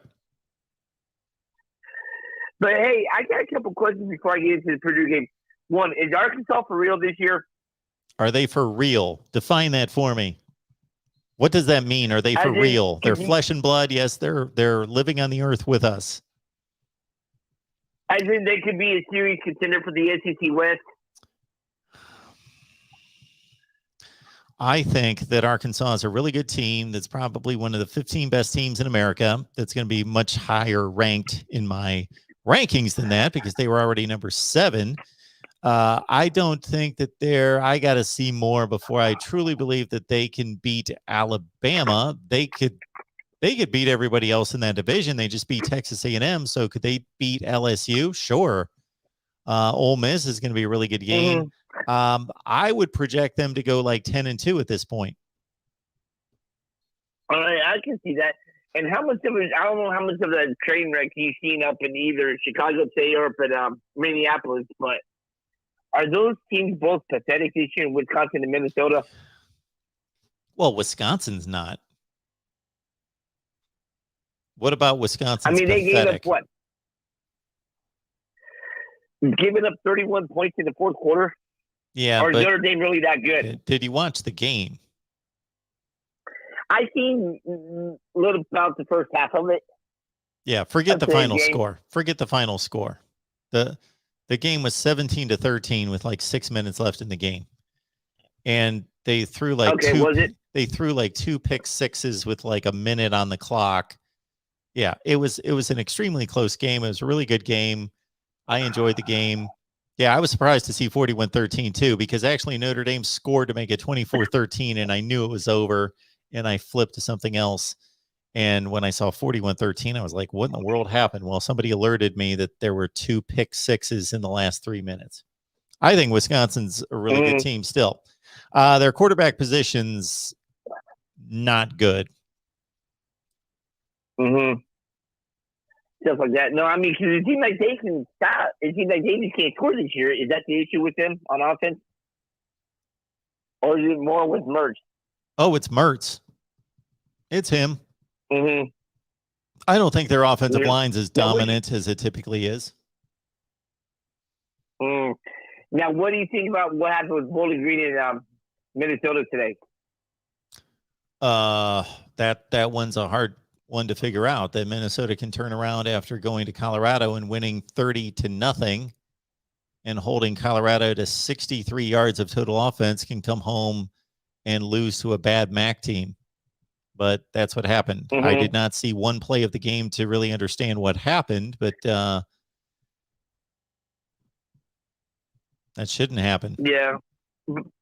But I think had Bill and a couple other players might have worked out for Purdue and stuff that didn't play, and Drew didn't play either today for Purdue, that might have made a difference. I think they would have won a little more convincingly. But I think it's going to be a heck of a game next week, and Purdue will go to 4-1 next week. Who is Purdue playing next week? Minnesota at Rod State Stadium. Okay. That seems like a toss-up to me. Yeah, like I said, talked to you a couple weeks ago. I said, by the time they get to their bye week, I said they would either be 5-0 or 4-1. So we'll see what happens and stuff. So yeah, where did you? Oh, go ahead, Mark. Sorry. I was just going to say it could be a better season for Purdue than I anticipated, although they really haven't done anything yet that I did not predict them to do. They beat Oregon State. They lost to Notre Dame. They beat Illinois, who I think is probably the worst team in the conference. So yeah, I'm right with you. I picked them to go 5-7, but I did have them at 3-1 at this point. So the next game, that's going to be the one that's going to differentiate them and launch them to better things. Yeah, I mean, they haven't really played anybody, but when you've given up 57 points in 4 games, though, with the third defensive coordinator, defense is looking good. Yeah, it sounds like it. A lot better than what it has in the past, though. Sure. Well, but no, I want to get your take about. Oh, go ahead. Sorry. I was just going to say, to your point, yeah, they haven't played great competition, but there's nothing wrong with Oregon State, Illinois, and Notre Dame. And they played. I was impressed with them in South Bend. You know, that was a 1-score game with 4 or 5 minutes left in the game. That was a really good game. And Aiden O'Connell came into the game, and I was really impressed to watch him throw the football. And that was. And the only other point I was going to make is that, Illinois does not have a great offense, but nobody else is holding Illinois to 9 points. I think they said that was the first time a Big Ten team has actually held another team under double digits since 2014 or 2015 in a conference game. I don't know. It's what? I heard someone had said it. That is where someone is like. It's the first time that a Big Ten team has held a Big Ten team to less than 10 points. I said they were saying something about the Big Ten network. Unless he was talking about Purdue. They might have been talking about Purdue. They're talking about Purdue. There's all sorts of examples of teams only scoring. Shoot, Rutgers scored single digits almost every game in the Big Ten for the last 4 years.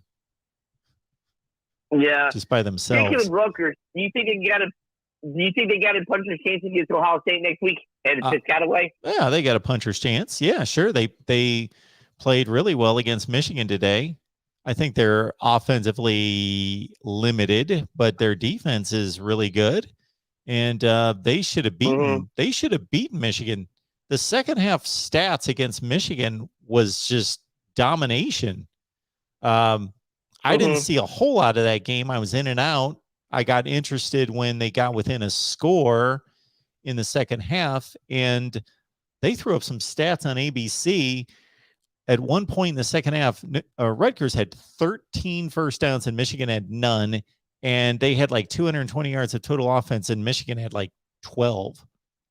They destroyed them in the second half. They couldn't score enough to do anything about it, but they must be pretty strong along the line of scrimmage. Yeah. And I would say, how good is Michigan State in your opinion? How good is Michigan State? I think that I would still take Ohio State, Michigan, Penn State, Wisconsin, and Iowa over Michigan State. For them to barely squeak by Nebraska, I think tells us something. I think they're a very solid team. I think that they'll probably go about 8-4. And I think they're one of the 25 best teams in the country, something in that range. Well, but I can't wait to see where you might have them ranked tomorrow in your top 25. That actually makes sense. Yeah, Purdue's pushing the top 25 here.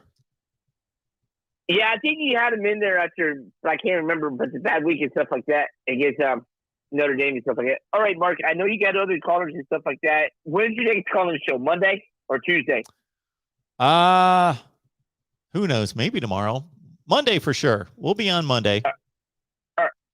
All right. I was just wondering. Hey, thanks for taking my call. Have a great rest of your weekend. Thank you, Michael. Appreciate that. Take care. I would like to address this comment on the screen very quickly. I love it when I see comments like this because I would like some confirmation of this. Bilal says, why does Oregon always, I'm going to edit his comment here. That must be crap their pants in the big games.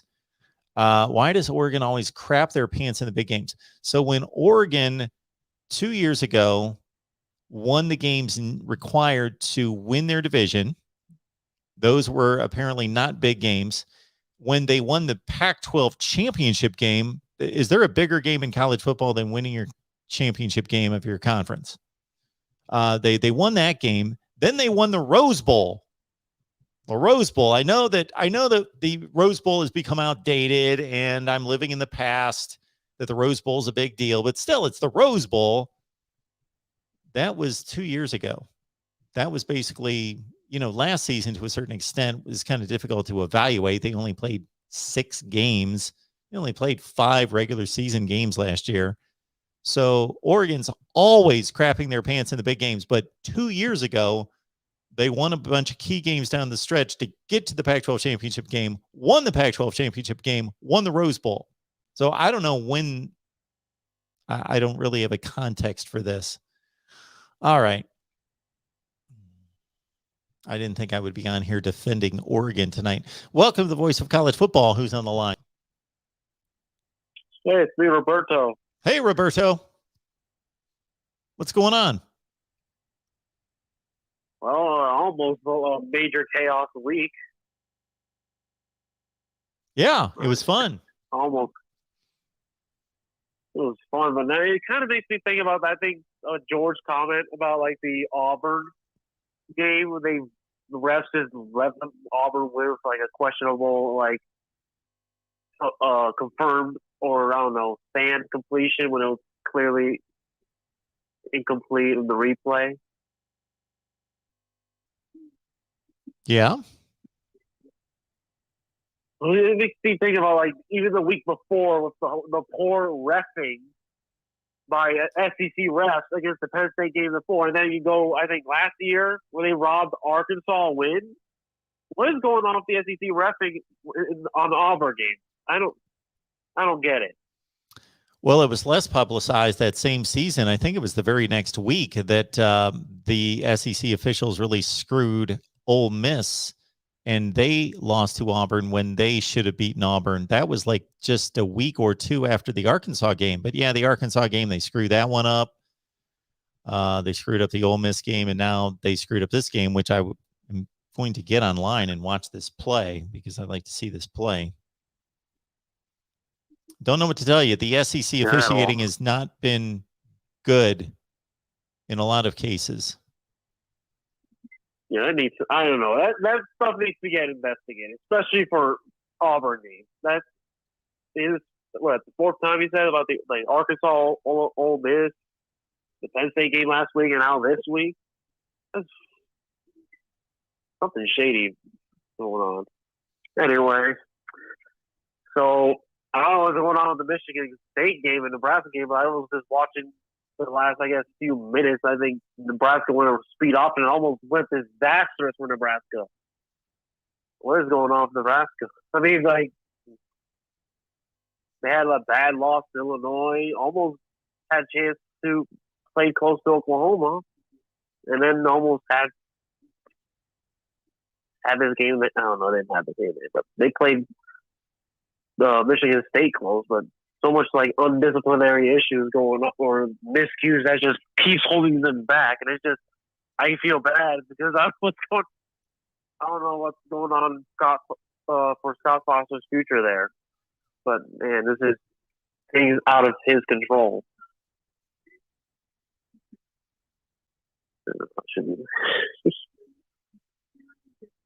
It's just puzzling to me a bit. So we should be talking about other stuff about the chaos going on, but it's just something just puzzling me about some programs being down. What do you think about this? Think about programs being down?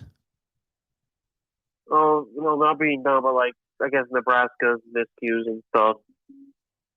I think that Nebraska's playing a little bit better than I expected them to play, but they're still losing games.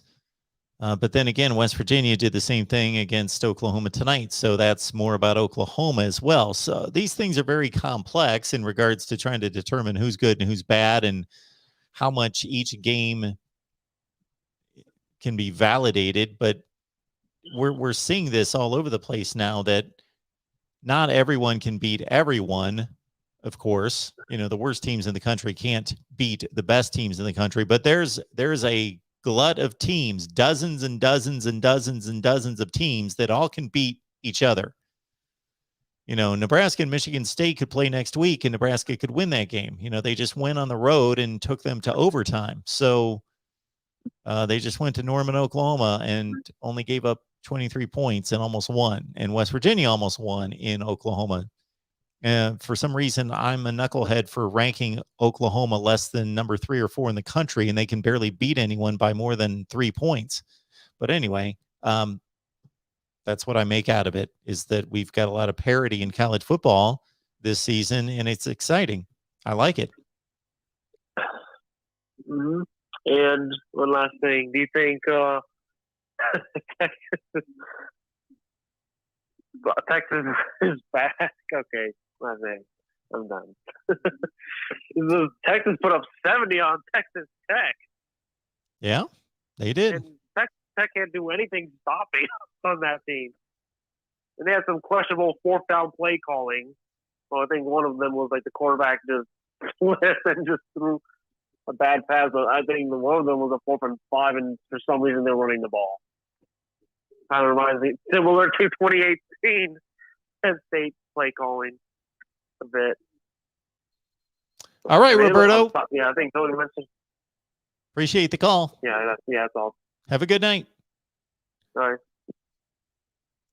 I always love the comments about certain teams owning other teams. So I saw a comment in the chat that Oregon owns Ohio State from Cactus Juice. I don't know what that means. They played one time and Oregon beat Ohio State. Are we talking about, we're obviously talking about right now, because all time you would say Ohio State owns Oregon. They've beaten them 9 out of 10 times. So Ohio State has been clearly the dominant team in the series. And obviously there's no comparison between the two programs all time. Ohio State's maybe the greatest program in history. It's certainly in the top 5, and Oregon's somewhere down in the 25 or 30 range. But this particular, yes, on that particular day, Oregon beat Ohio State. I don't know that they owned them. Therefore, every team that beats another team, I guess, owns them by definition. So we could just say that across the board.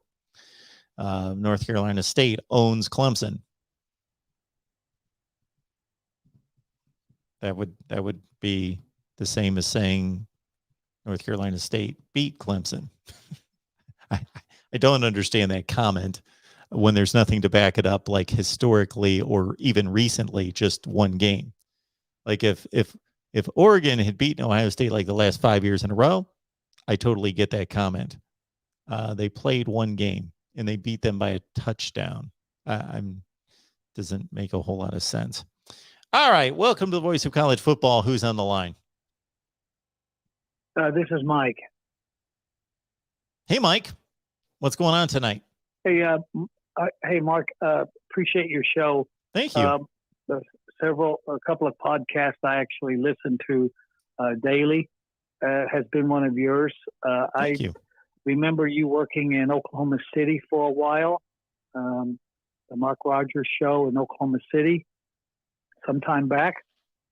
And I would go home for the summer. I did teach school here in California, and I would find your show and listen to it. And so I said, well, now you got your Voice of College Football. So my concerns are about the Sooners and how they've played the first 4 games. I've watched every minute of the game so far. I did not catch the pay-per-view, but the other 3, Tulane, Nebraska, and, of course, tonight, West Virginia. And concerned on a couple of levels, not defensively. I think that they have improved there. My question to you is, what do you see going on with the offense? Well, Spencer Rattler would be the main culprit. And I'm not one that typically just looks at the quarterback first and foremost and blames it all on him. But I do think that I just think that he's been inconsistent. Now, I'll let you know what I've seen is that I saw almost the entire Nebraska game. I didn't see anything until it was really close tonight. I didn't see anything until like the last 3 minutes. So I didn't even see, I just saw them set up for the field goal. I just saw that drive. And the Tulane game, I just started watching when it became really interesting, when I was watching other games and saw that Tulane was staying close. I thought that Spencer Rattler last year played like you would expect a first-time starter to play the first couple of games of the season, in which I thought he showed just tremendous arm talent and skill set, but he made a couple costly mistakes, especially against Kansas State, that lost them games. And I thought that he kind of worked that out of him. And so I, like most people, expected him just to have an incredible season this year. But, I'm hearing, and we've got a show that we do each week with Jason Ray, who's a big Oklahoma guy. We do an Oklahoma live show. Yes, I love that show. Oh, good. I love that Thank show. you. The two of you together. I look for that because Jason's so informed of what's going on in the circle of the Sooner Nation. Yes. With its recruiting, injuries, and what he's picking up. It's close to like an investigative report in a way that he with you, you guys have that insight that you may not get in, not newspaper anymore. You don't find too many newspapers doing well, but you can find one. But that being said, the two of you, when you get that time together, yeah, that's key for me when I can find that, because I just pick up so many little, nuggets and what's going on with injuries and, like I said earlier, recruiting. So yeah, that's a good 1-2 combination you two have going. Well, thank you very much. I appreciate that. And of course, we go live with that every Wednesday, and that's at 11:30 in the morning Central Time. And he did a post-game show tonight after the West Virginia game, so he would have a lot more. Okay. So he probably just finished that up not that long ago, so that should be posted. I know that it is posted. So he'll have a lot more insight into what it looked like tonight against West Virginia. I think that, I really can't put my finger on it exactly, because, I do think that we tend to look too much at skill positions, and they lost maybe the most important player on the team last year in Creed Humphrey at center, who makes line calls, who was the leader, who anyone would tell you was the leader on that offense, and of course was the leader of the offensive line. And I think that his loss is underestimated. I think that that's been huge. But the defense has generally played really well.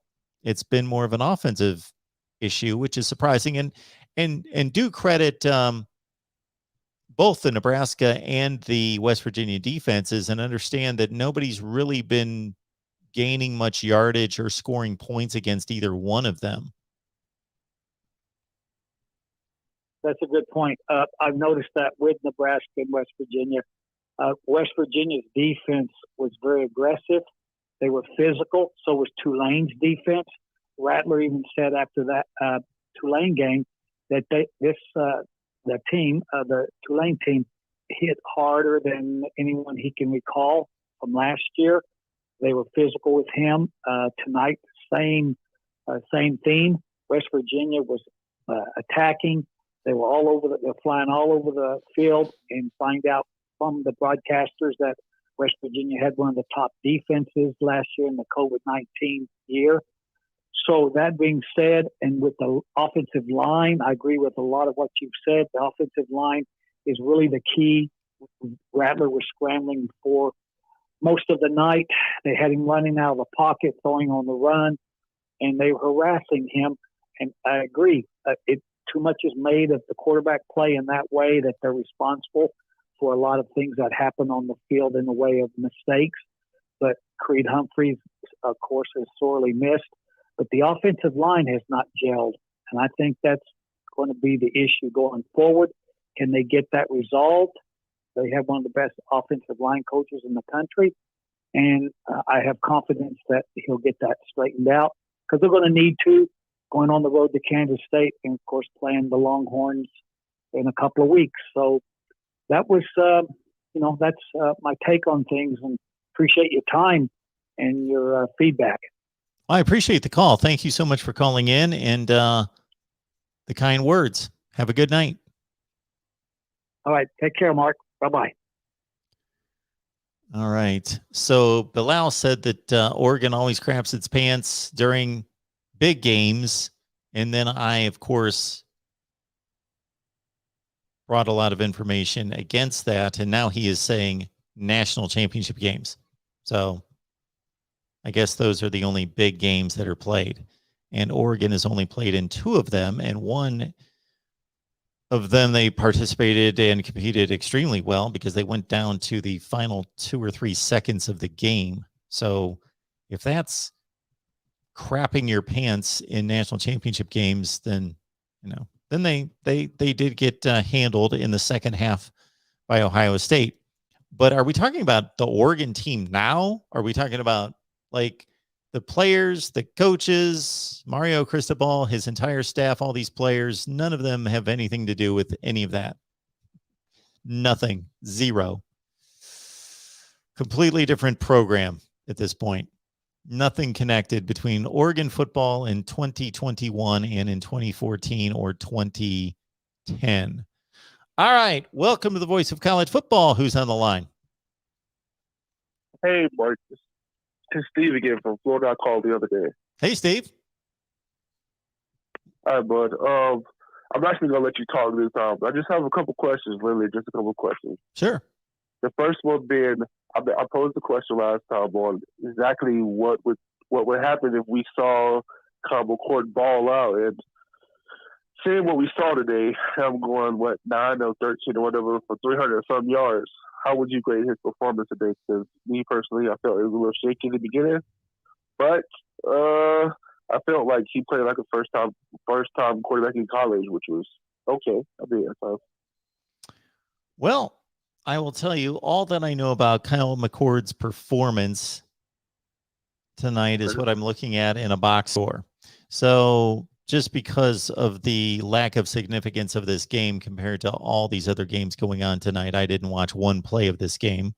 I know that I had a couple people send messages to me that said this and that about Kyle McCord, like he threw a couple bad passes to start, whatever.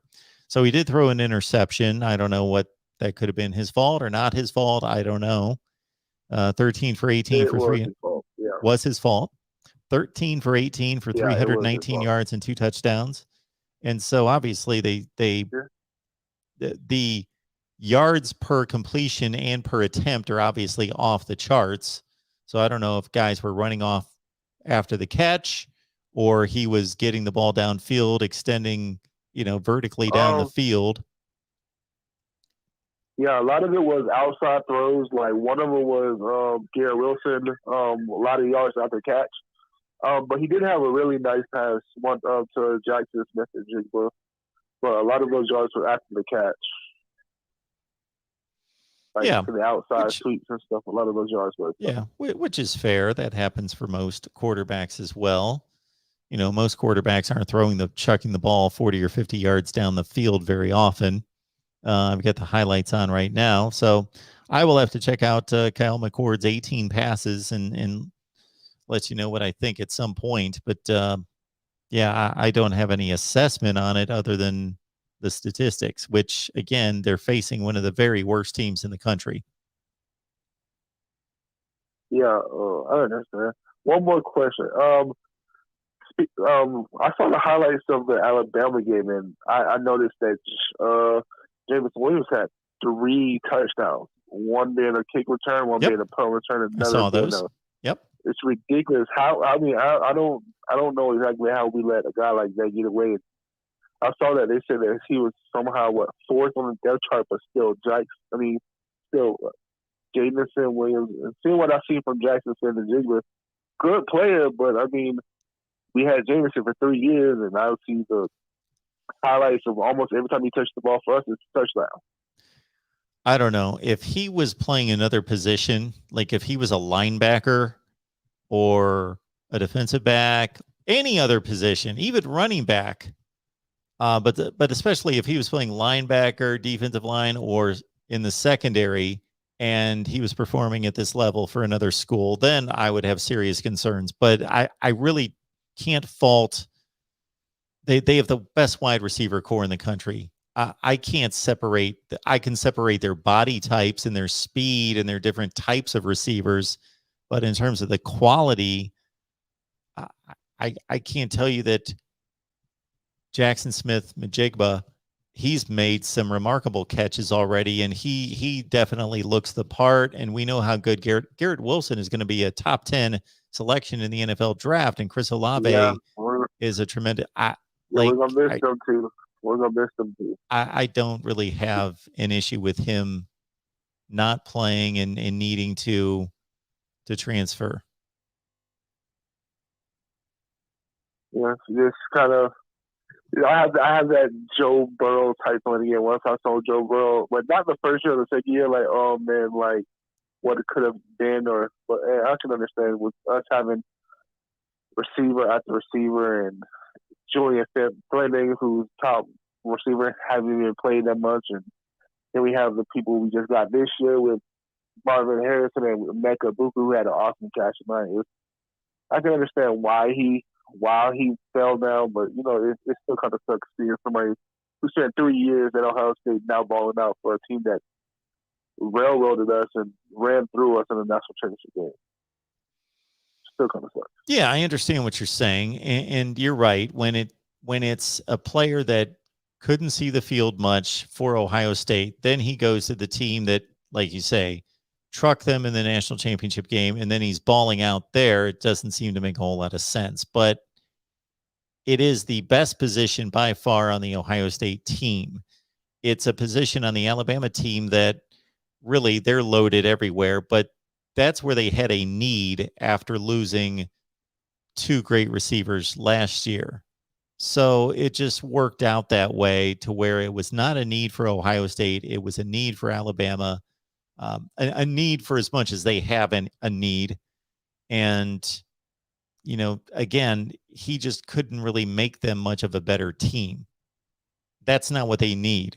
They've got receivers on top of receivers.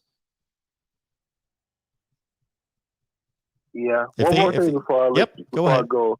Yep. There was an issue with one of our players on the sideline. Did you hear about that? What came on post with the linebackers? Literally, they say he quit on the sideline. Yeah, Literally on the sideline. I did not know anything about it until I was looking for those highlights, and I see it here. Ohio State Buckeyes linebacker Kevon Pope escorted off the field after blow up on sideline, which must have been pretty heavy for that to be national news here. Yeah, he actually tweeted out the since been deleted, but he actually tweeted F Ohio State. Really, and it looks like he may no longer be on the team. A player who was scheduled to start or at least have significant playing time for us. And knowing how thin we are at the linebacker, it's kind of like, wow, what's going on? This is the second linebacker who may not be on the team in a couple of days now. The second linebacker in so many 2-3 days. Yeah, well, if that's how he feels about the team and the program, either he's extremely immature and this is a one-time incident and he blew up like that, or there's been something going on for a long, long time in which he is still showing himself to be immature. But I understand. I've got to cut these kids a break because they are kids to a certain extent. They're not mentally and emotionally mature. And they are to varying degrees, of course, but so bye. that's all I would say if I was Ohio State. If it could be mended, I believe in forgiveness, absolutely, and I believe in mending fences if that's possible. But if that's how he feels, then they just need to say, "See ya." Yeah, I understand. And it looks like Still Chambers did a good job in playing tonight. Also with Cody Simon coming up, who had an interception, and the transfer that we got from USC.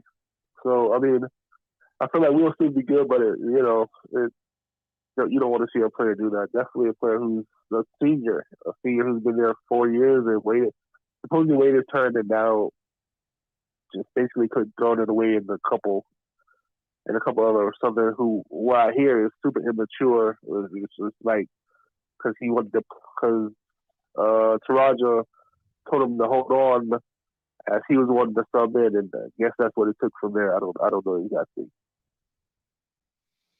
Yeah. All right. Well, all right, Mark. I got to say, with that many 18 to 22-year-olds on a football team and all these football teams across the country, these kind of things are bound to happen, and I'm surprised that they don't happen more often. All right. Well, thanks for the call. Thank you, Mark. Yeah. So I'm reading through this article right now.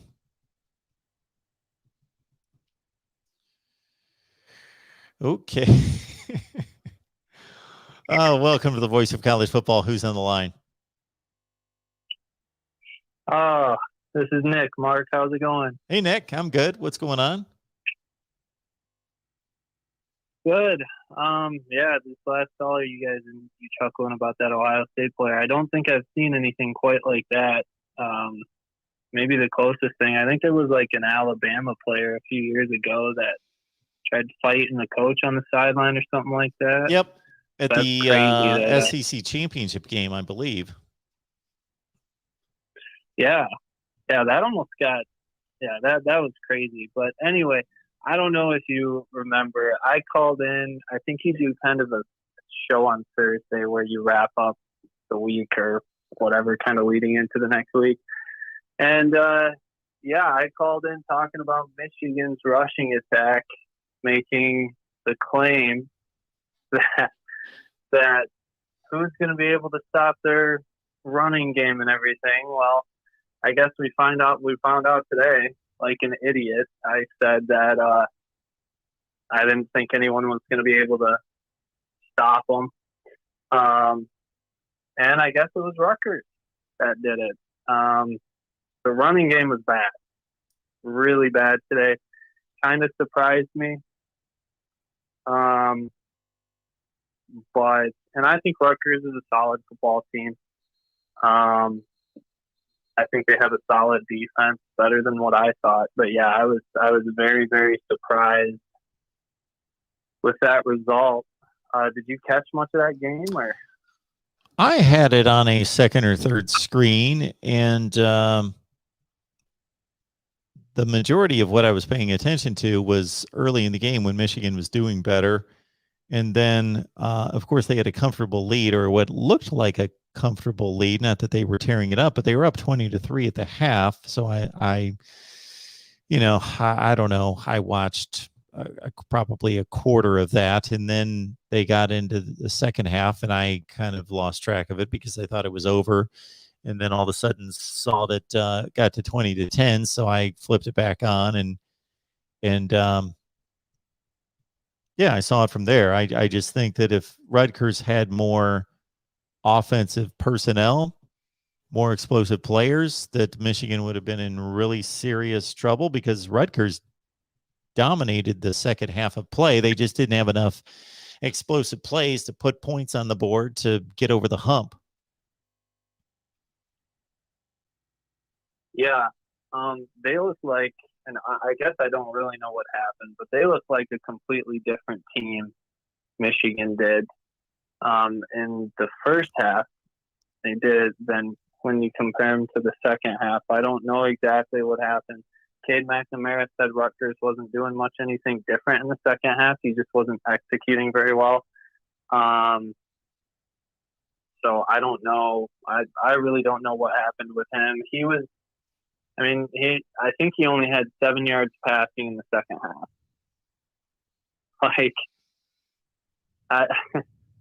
It's one thing to be out of rhythm, but 7 yards. I don't know. He was really efficient in the first half, but he was bad in the second half. I don't know. A lot of things were not working. The run game wasn't working. Pass game was starting to fail. Our defense, some of the quote-unquote stars started to disappear. Like Aiden Hutchinson eventually became a non-factor. Now, I think they really focused on stopping him. At one point, I saw him being literally triple teamed. So I'm sure they were just trying to take him out of it no matter what. But I don't know. He disappeared. Didn't seem like they were getting pressure on Vedral at all in the second half. And on top of that, I don't know. At this point, I kind of feel like, okay, there's been some signs that the coaches, in my opinion, do not trust Cade to win a game for them. He still didn't throw it very much today, and they needed him to. And there was, I can't remember the stat, but at some point in the second half, Rutgers had 14 first downs and Michigan had 1. Mm-hmm. Well, they didn't need him to. I'm not getting nitpicky here, but I understand your point. They,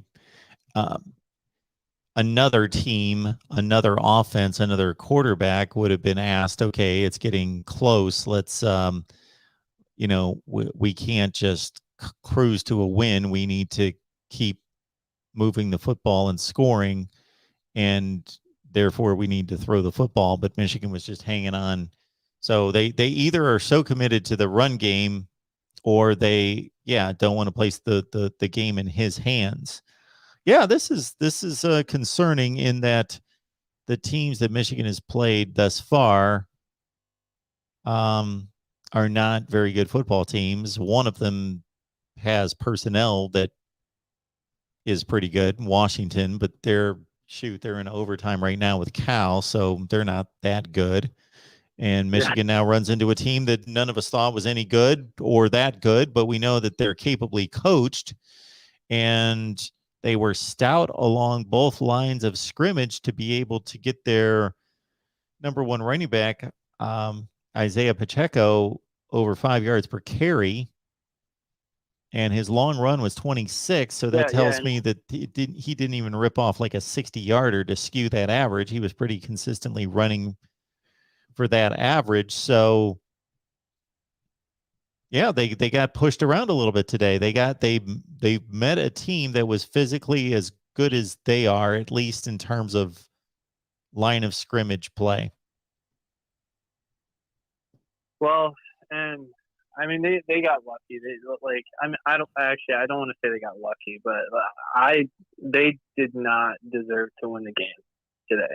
Like looking back on it, I'm not really sure exactly how they won. So frustrating to watch. The only thing, like, I gotta be honest, if it wasn't for the rest of, I guess I'll call them bizarre results and struggles for other programs that we've seen this year, and like chaos, because it kind of seems just like week to week, if you get a win, like just be happy with what's going on. Exactly. Do you see what's going on right this second? I know. To your point, Oregon? To your point, Arizona's a dumpster fire. They're horrible. I don't even use that term typically. Like, I'm not throwing that term out like most people do when they're talking about 9-3 teams. Like, they're awful. Like 15 consecutive losses. They lost to an FCS team last week. They only scored 19 points in that game. They're one score from Oregon. They are down by 8 points with 10 minutes left in the game. And, you know, obviously I've been on here. It was 19-24. Yeah, I'm not dissecting this game, so I'm not able to really lock in to see what's going on and but, you know, there are people talking about Oregon being, you know, that they just killed Ohio State and they're going to go to the playoffs and all this other business. And that may well happen, but this is just showing us what's going on with all these teams. North Carolina, we think they've got the best quarterback in the country, and they lost to Georgia Tech. Georgia Tech's horrible. Georgia Tech lost to Northern Illinois. We can make all sorts of data points all over the country to show anybody's vulnerable. Clemson struggled with them. Yeah, it's just shocking. Like I said, I've seen a lot of other results. That's just a few that you're mentioning. Like, I mean, even look at Michigan State. Kenneth Walker was, I mean, rightfully so. People talking about him being a Heisman. I think he averaged slightly over 3 yards a carry today. The only teams against Nebraska. Looking across the country, the only teams that I would say have been consistently good, strong are Georgia for sure, Alabama, and I know some people are going to point to playing Florida, but Florida's a very quality team, and playing them on the road, you know, that's not like these other teams have struggled against Tulane and Tulsa. So I would say Alabama, Georgia, Arkansas, Penn State to a certain degree. And based on what I'm seeing out of Oregon right now, and they did the same thing against Fresno State, I'm not putting them in that category. I'm going to say those are about the only 4 teams in the country that have played consistently strong football every week. Maybe you could put Iowa in that category, but they were losing at halftime today to Colorado State. So everybody else has looked vulnerable.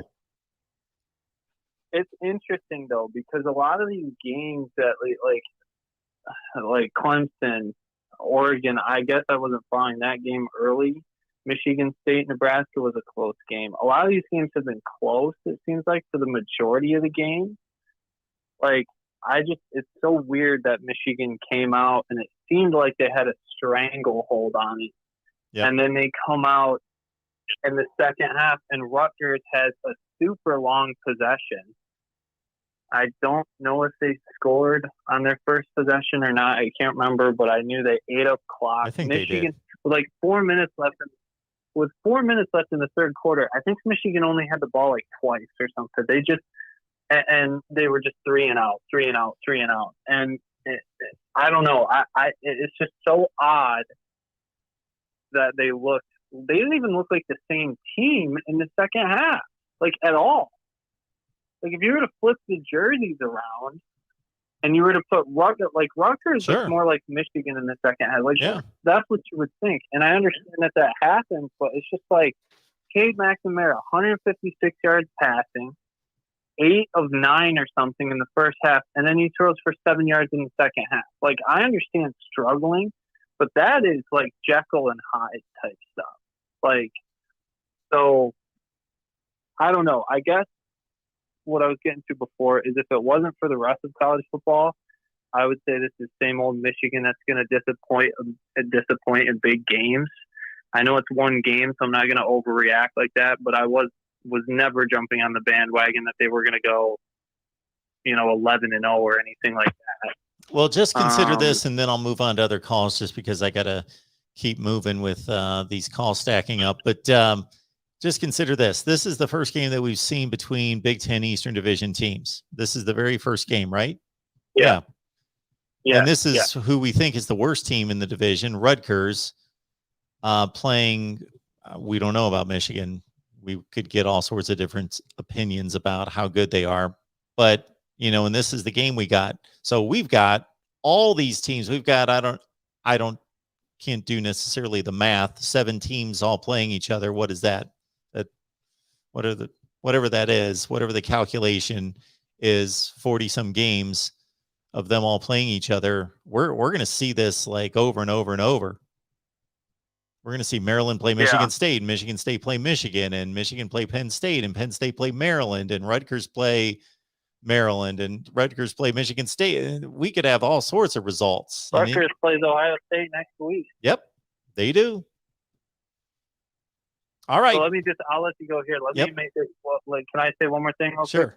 Let me just say this. Rutgers, I believe, has a solid defense, but if Michigan plays like they did against Rutgers today against Wisconsin next week, I don't care how bad Wisconsin's offense are, they are going to lose. So, anyway, Mark. Most likely, unless Graham Mertz plays like he did, especially in the second half against Notre Dame. All right. Thanks for the call. Appreciate it. Because I still think Wisconsin's a top 15 team in the country, but I don't know what they've got behind Graham Mertz, but they sure wish Jack Cohn was still on the roster. Welcome to the Voice of College Football. Who's on the line? Hey, this is Matt, first-time caller. Hey, Matt. It's great to have you here. Yeah, Husker fan here. Yeah. Man.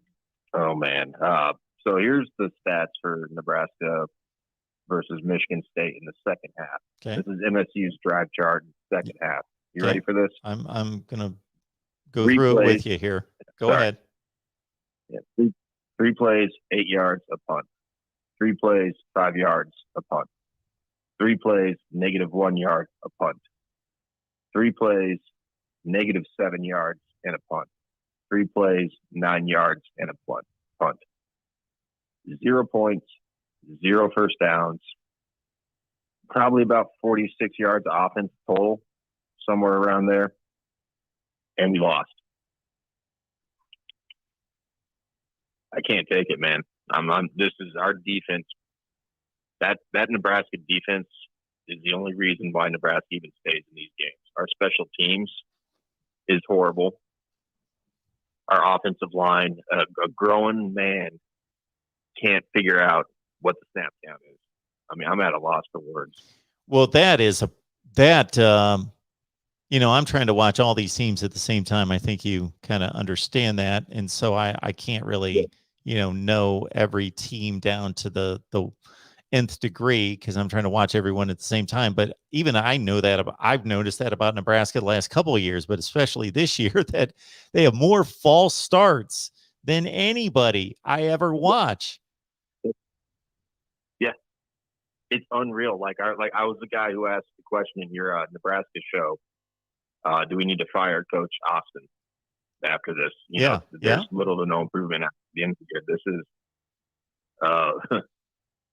unbelievable. I mean, these kids don't get it. I don't know. The Nebraska invents a new way to lose every week. And Michigan State scores on that punt return because the play was punt right, and our punter punts it left. Mm. I mean, you can't win. It's just a heartbreaker, man. I mean, I was a diehard up in still a diehard, but I started watching games differently once Frost came, and it was really the Northwestern game his first year where we were up 10 points with about 5 minutes to go, and then we lost in overtime. And, this one was, I thought we were there. I thought we had our defense just is magnificent. I'm maybe using too harsh of or talking them up too much, but they're playing their butt off. Kenneth Walker had 61 yards. Yeah. And he was the leading rusher in college football. Yeah. And we put him, basically, we take him out of the woodshed, as Mel Tucker calls it. Mm-hmm. You can't do it. I'm sorry. So yeah, man, I'm just, I don't know what to do. they drive me nuts. Well, yeah, that was my opinion going into this game. So I was pretty confident Michigan State was going to win, but for some reason, I was confident that they were going to win, but I wasn't that confident. I just foresee this kind of game. Like this 23-20 is almost exactly what I thought, because I didn't even bat an eye at taking Nebraska in 5.5 points, because I thought this is going to be just a bloodbath, dogfight, ugly game. And I'm confident Nebraska is going to blow it, and Michigan State's not going to blow it, but Michigan State's not going to run away from them. But I was thinking, how is Nebraska going to score on this team? Not that I think Michigan's got some amazing defense, but I think they're very sound. They're good tacklers. They run to the ball. They play hard. They know their roles. I think I have a lot of confidence in their defense, not from an athletic standpoint, but just otherwise. And the way Nebraska plays on offense, I don't see any, like Omar Manning's a potential playmaker, but I just don't see dynamic plays from anyone. I don't think the running backs are good. I don't think the receivers are really that good. I just don't see explosive plays out there. On our offense, it's our receiving core is like, it should be our go-to. Our tight ends should be, pulling down catches. And this is our quarterback's coach said it the week before, how our quarterback reads the defense, and it's based off the play call and the primary route. And he makes that read, and he looks, over and stuff. And before it's not our quarterback, Adrian Martinez, going out there and diagnosing it's a cover 2 defense, or it's a one high safety. He can't make that. He can't see that in his mind, and make make the throw, knowing what type of coverage he's got. If it's cover 2 or something, like I can hit Samari Torre, our slot receiver, who's running a skinny post on the inside. It's Adrian Martinez he's a playmaker. He's not a quarterback, and I don't know. It's just and then the kicker was Nebraska gets the ball back with about 57 seconds left in the game, and we get sacked, or we get first 2. We get a first down, and then Martinez gets sacked, and there's still about 20 seconds on the clock with 2 timeouts left, and we're about just on 60 yards out, and Frost doesn't call timeouts, just let the clock run out. I can't. That's just. It also goes to just play calling, coaching in Nebraska. It's just a huge cluster. If I could say that word, I'm not going to curse on your show. So, well, thank you for that. But I think that you've got this really good defense, but I don't even feel a lot of hope for the future in that, because it's obviously a veteran defense where you brought back 10 starters. So who knows if they're going to be able to maintain this level of play on defense next year while they try to fix other things on the special teams and on the offense. Yeah, I forgot about that. Here I was thinking the defense next year was going to be there again. So yeah, but yeah, JoJo Doman's gone. Deontay Williams is gone. We've got Luke Reimers and Nick Henrich, our linebacker, and a pretty young offensive front or defensive front. But yeah, other than that, it's going to be. Yeah. But yeah, so anyways, I'll let you go, Mark. I know you want to go to bed too. You're out in Florida. It's even later. Thanks for the call. I appreciate it, man. So. Thanks for calling.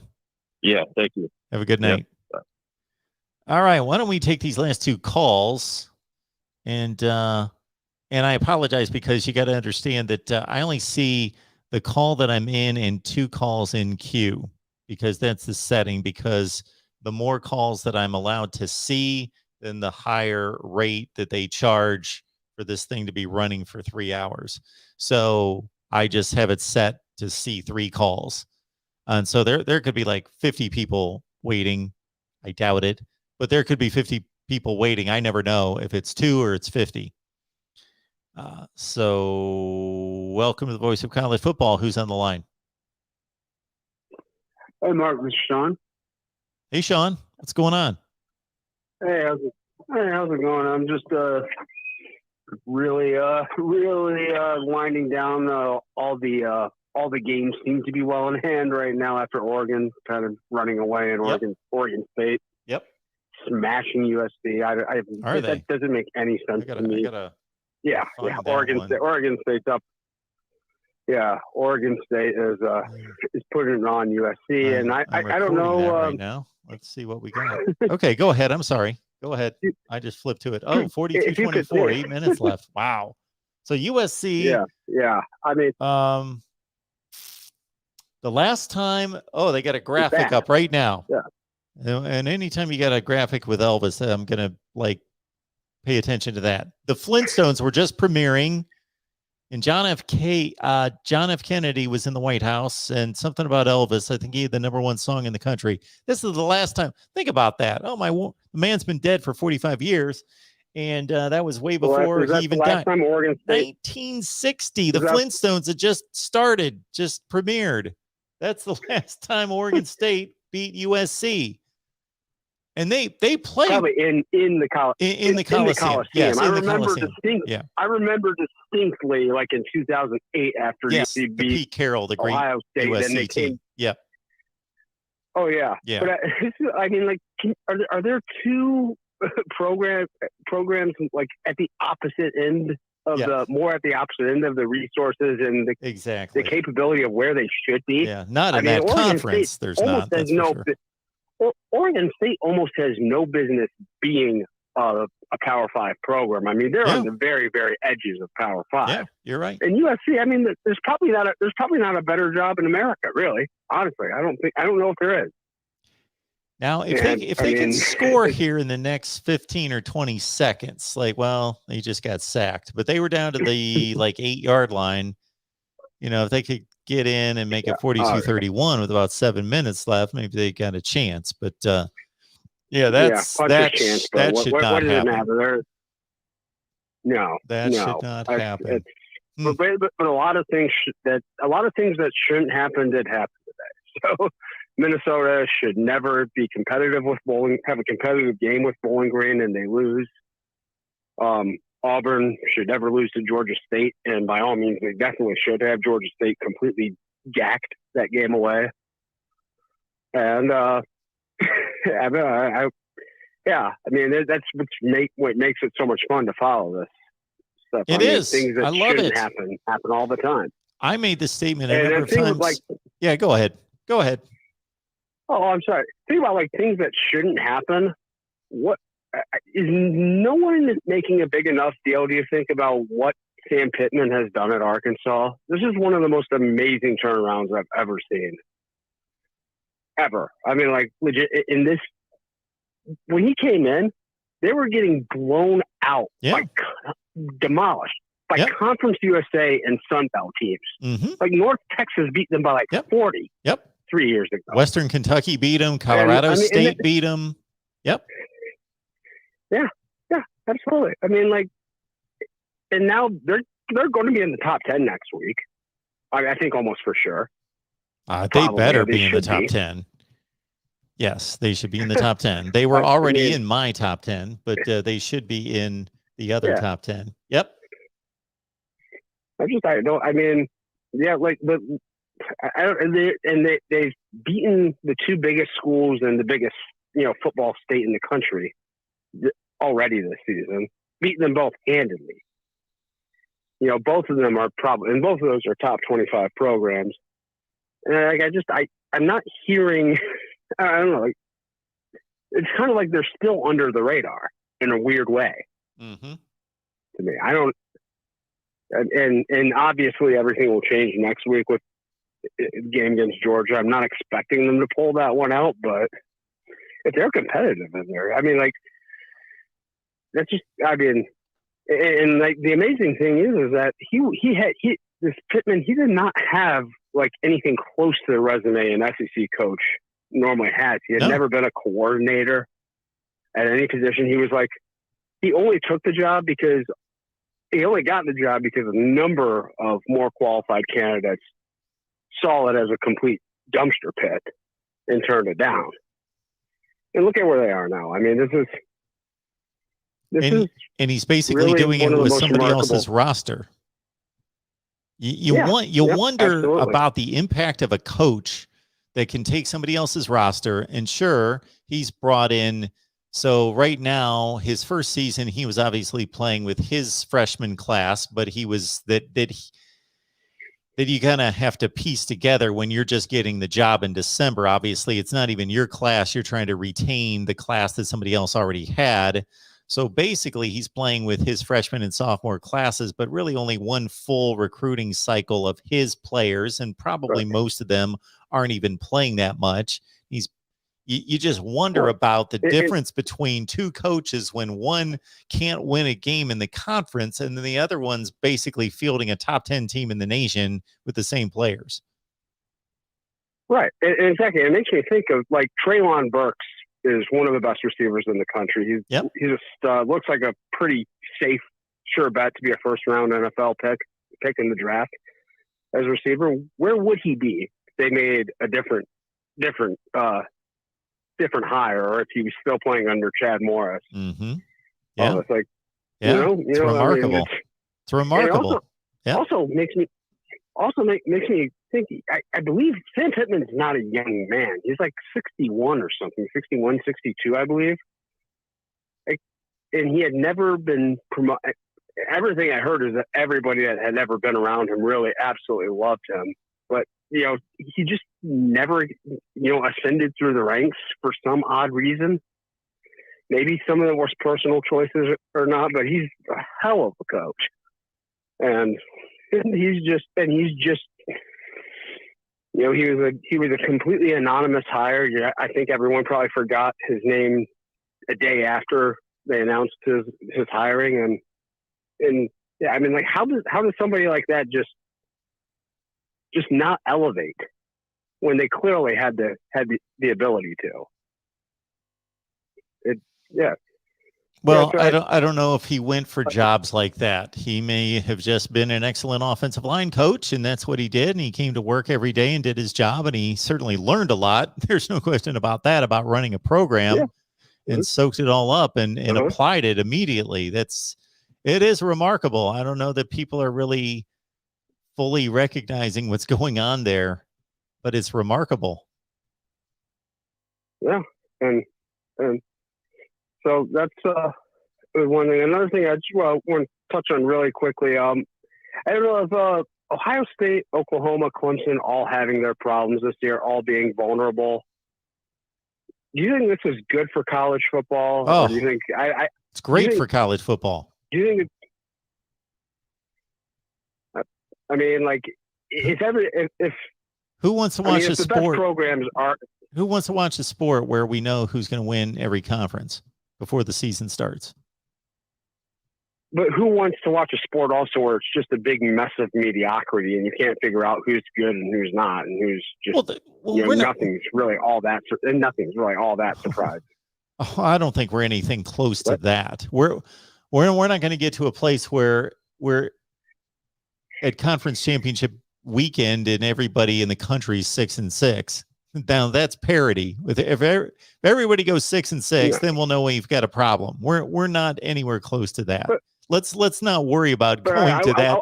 We've been at the other end of the spectrum for so long where we knew, just think about it, where we would sit here in the offseason and be like, Ohio State's going to win the Big Ten, Clemson's going to win the ACC, Oklahoma's going to win and then we'll figure out between Georgia and Alabama, and those teams are going to make the playoff. And that it's just been so ridiculously predictable that we should enjoy this. Ohio State's fine. They're going to be fine. Clemson's going to be fine to a certain degree. They may have to suffer through a 9-3 season, or whatever, 8-4. And Oklahoma, they're still winning the games. They're still 4-0 right now. So it's not that ridiculous of a mess. And maybe if it is, that's great. We don't need to worry about this sport being a bunch of mediocre teams. No, Ohio State and Georgia and those teams still have all the talent and all the money, and they'll find their way. No, this is great. Yeah. But I mean, like when it comes to like the big marquee playoff games and stuff like that, if it's clear, if it's like super obvious by the end of the year, like Alabama and Georgia are just way better than everyone else, which it seems like it might be the case. I don't know. I kind of feel like that's it looks the case. like I mean, it. like, you're gonna have. It looks like it right now. Yeah, just a couple of crappy playoff games where each of them just what. I remember, was it a couple years ago in Clemson Clemson, Alabama, Oklahoma, and Notre Dame. Yeah, and the two semifinal games were just disastrous. Yes, like that's not good for college football either. No, it's not. Yeah, if we would have been worried about the playoff and what it looked like, then we would have just put Ohio State in that playoff over Oklahoma because we knew that they had better talent. But anyway, you're right. Yeah, that was not a fun playoff. And then it didn't even turn out to be a good championship game either. No. But just quick thoughts on Notre Dame, Cincinnati next week. Any thoughts?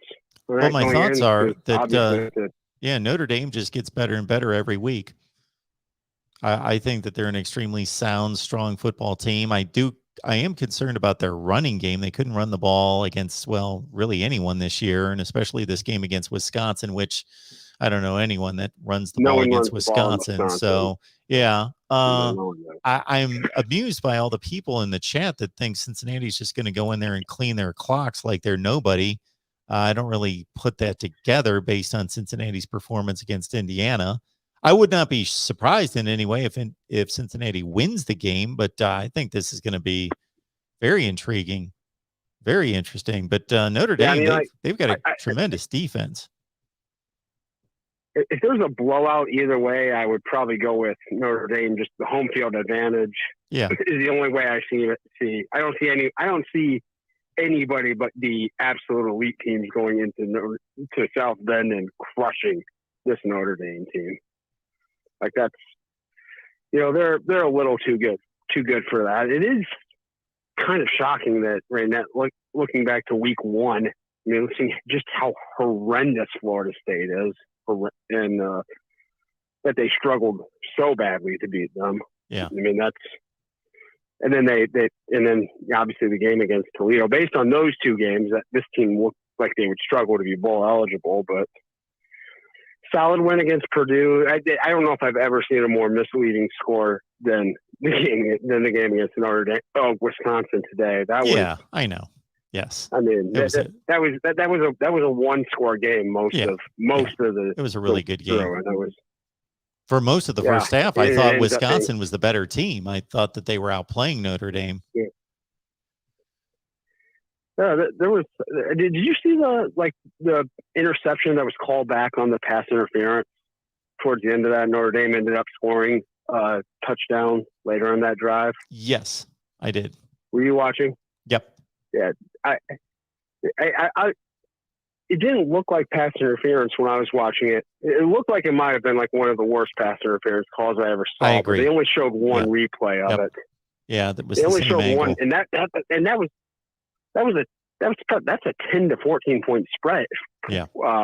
Switch, you would imagine. I mean, that looked just absolutely unbelievably phantom, flagrant. So that was a shame. I was, pulling for the Big Ten team there. But all right, thanks for listening to me, Mark. You have a great night. Yeah, appreciate the call. Thank you so much for that.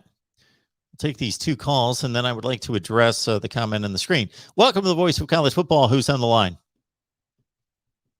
Hey, Mark, can you hear me? Yeah, I can. Who is this? Hey, this is Chris. Hey, Chris. I'm from East Texas. All right. Hey, Chris from East Texas. And I have an interesting question. Okay. And it's I like something that interesting I don't questions. think a lot of people are. Yeah, I don't think it's something people are actually thinking about. During the Oklahoma-West Virginia game tonight, the OU fans were booing Rattler, calling for his backup to come into the game. Yeah. And Herb Street, I believe, made a comment about like how it's kind of a bad look for OU fans to be booing like a 20-year-old. Yeah, it is. In college. In this day and age of the NIL, I mean, this guy's getting paid for his image on the field of how he's playing. I believe they have the right to be booing for his performance on the field if this guy's making money for what he's supposed to be producing on the field. Am I not right? Well, who's paying him, though? They're not paying him. The school's not paying him. I know. Some outside company's paying him. Yeah, but I mean, he's getting paid for his product that he's producing on the field. And let's be honest, even though you fans will say Rattler's not putting out the type of production that they expect. Well, so based on that observation, we can go out and boo anybody if they don't meet my expectation. I expect my quarterback to go 35 for 35 for 500 yards and 7 touchdown passes. He didn't meet my expectation. I'm going to boo him.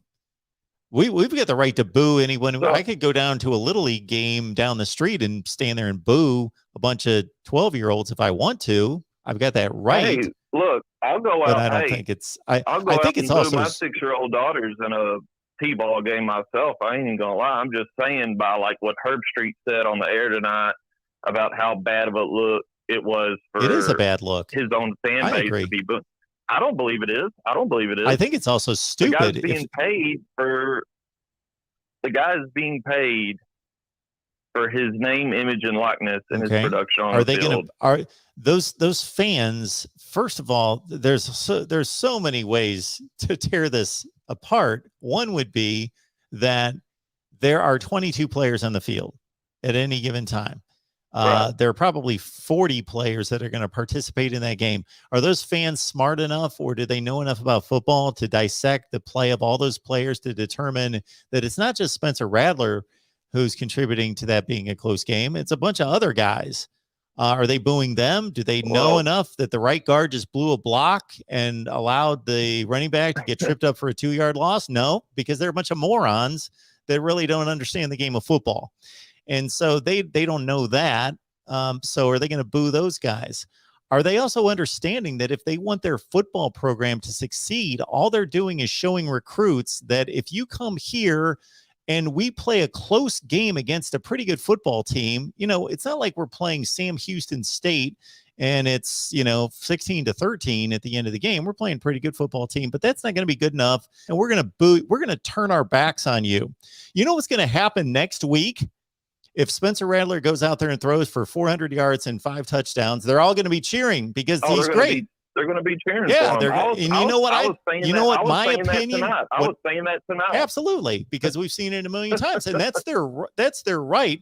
But you know what? My thought internally would be if I'm Spencer Rattler or any other player, I'd be like, you know what? Screw you. You didn't back me when I needed you to. So why should I be out here communicating with you, interacting with you, signing autographs or anything? Why should I do that? Because you're a bunch of jerks, basically, that turn your back on anybody who doesn't play well for 1 week. So and we wonder why athletes have the attitude that they have. Yeah, and to go off of that exact point you made after his post-game interview with Holly Rodenight, he was walking off I the saw field, it. and all the fans were down there on the front row, and he pointed at him. He was walking around with his personnel people. He pointed at him, and I think he said he was like, "Oh, now they want to cheer for me." Yeah. I think that's what he said, but I mean, it was like he meant the same type of deal. Like he pointed at him and kind of gave a little smirk to his personnel people who was walking off to the field. He was like, "Now they want to cheer for me." And the unfortunate But I mean, thing, I get yeah, just the other unfortunate thing, like, and this is how I process things, but I'm a 50-year-old guy, not a 20-year-old. But I would be thinking, okay, there's 80-some thousand people in the stadium. Unfortunately, now I don't know who's backing me, who's cheering for me, who's pulling for me, even when I'm having a bad game or a bad quarter. I don't want to blow off a bunch of people. They might have been the people that were cheering for me. Not everyone was booing him. It wasn't like 90,000 people were booing at the same time. So I heard it was mainly the student section. Yeah. Yeah, and they have every right. Again, we live in America, and I want us to have rights to freedom of speech and to be able to express ourselves. So I'm not against it. I just think it's classless. I just think it just shows how flimsy people are when it comes to their loyalties. I was kind of comparing the OU fan base tonight to kind of like the Philadelphia Eagles fan base tonight, honestly. Sure. Yeah. There you go. I was like Norman, Oklahoma is Philadelphia, Pennsylvania tonight during this game right here. If he leads them to victory, he's the greatest thing that's ever came to their program. If he loses, they'll be calling for his head, you know? See, I see it different in regards to a fan base showing their displeasure for the head coach. If the head coach they don't believe is meeting expectations, and again, it cracks me up when it's like some dominant team program, Ohio State, Ryan Day, and then all of a sudden one game, all of a sudden they're going to boo him because this particular week they're not meeting expectations, but they'll be cheering the next week. And so, but if they don't believe that coach is fulfilling expectations to be booing him, I don't have as much of an issue with that. Hey, look, I'm a Texas Longhorn fan. I know all about booing head coaches. Yeah. Okay. I know all about it. I know all about it. But I saw Herb Street's point because, you know, I was a 20-year-old kid some years ago. But I'm like, this kid's making money now. Like, get used to it if you want to go play in the NFL. Well, that's a whole different argument, though. Yes, what I would instruct him to do would be ignore these people. You need to be tougher than that. You're going to be playing in the NFL. I think he handled it pretty well. I think he handled it pretty well. From what I saw, he did. Honest. Yeah. So as much as he struggled this year, I think he handled it pretty well. But with his little comment about like, now they want to cheer for me, I kind of felt like he was putting it all on like it's all about me type of deal. And I think that's going to come back and bite Oklahoma. If not next week against Texas, for sure, it's going to bite them in the butt with the way they're playing and the way that I think Spencer Rattler's kind of putting it all on his shoulders and making it be like all about him. Be like, oh, they want to boo me now. Oh, well, I just led us to victory. Did you? I mean, well, it does show us all the pettiness of the entire just environment of sports and how petty it is that people cheer one week, boo the next week. That's how thin their allegiance is. It's really pathetic. It's pathetic. Yeah. A lot of people put their lives on how their sports teams go. Sure. And if he's not performing at a certain level, should they really be booing him? Should they really be booing him if he's not performing at a certain level, or should they be booing Lincoln Riley? His offensive line has been playing pretty poorly. There you go. And I'm not even talking about that. I'm saying Lincoln Riley should, if he's not good enough to be on the field, he should be playing another quarterback. Yeah. He should be playing Caleb Williams. Yeah. But I agree. no idea who that guy was. They were cheering for him. I saw him on the sidelines. I was like, give that kid a chance. Yeah, Caleb Williams is their As much backup as I was- quarterback, and he's another 5-star. Well, I appreciate the call. Yeah, no surprise. Yeah, it was just an interesting thought I had on my head that was going through me. I was just like, I don't think anybody was thinking about this tonight with all that, with the NIL thing that's been going on and how that affects. Yep. I don't know. It was just going through my head. Sure. But well, thanks for the call. No problem. Y'all All have right. a good Have one. a good night. You too. All right. Who's up next here at the Voice of College Football? Hey, Mark, this is a 5-minute phone call. This is DeAndre. Hey, man. What's going on? Hey, okay. So, well, first off, Clemson lost. Hey, no big deal. We all saw it coming. Even remember us having our conversations when I was on your show with Bobby and Pete. Everybody laughed at me when I said, well, NC State might give us some trouble this year because 2 years ago when Clemson beat NC State, most of those guys were freshmen and sophomores, and Clemson went into Raleigh and beat them pretty bad, and then played last year. So Clemson lost a lot of their their offense with ETN and Trevor Lawrence then gone. NC State had a good defense, and they found a way to beat Clemson. I'm going to tell you something funny. I'm glad NC State won the game. I felt bad for that kicker. They would have lost that game to Clemson because NC State outplayed Clemson, and he missed those 3 field goals. And I live in North Carolina, and a lot of people don't understand this. And me being a Clemson fan, the NC State Clemson game for the Mid-Atlantic area is a very big game, even bigger than NC State and Carolina. And I was happy for the kid because it would have got really nasty for him going back home to the area with him missing those 3 kicks. So, in a way, it's bittersweet. I hate to see all those injuries with Shipley, Breezy, and Skowski. Skowski ain't really too worried about, but I think as we go on, we're going to have to look at what's going to happen with Clemson's interior line because, yes, you got some good backups there, but the question is the freshmen that are behind him, them two, Williams and Okalajica, we're going to have to see what they're going to do. Because I think we got 2 freshmen, Page and Carpenhart, behind those 2. So Dabo wasn't happy with the jumping off sides of the defensive players. I still go back to the LSU loss in the Sugar Bowl a few years ago. Clemson does not have a variety of receivers.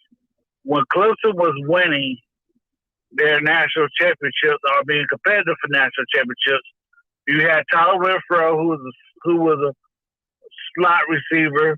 You had Octavius Scott, or you had McLeod, Ray McLeod, who was, did a lot of the sweeps and stuff like that, and they were fast.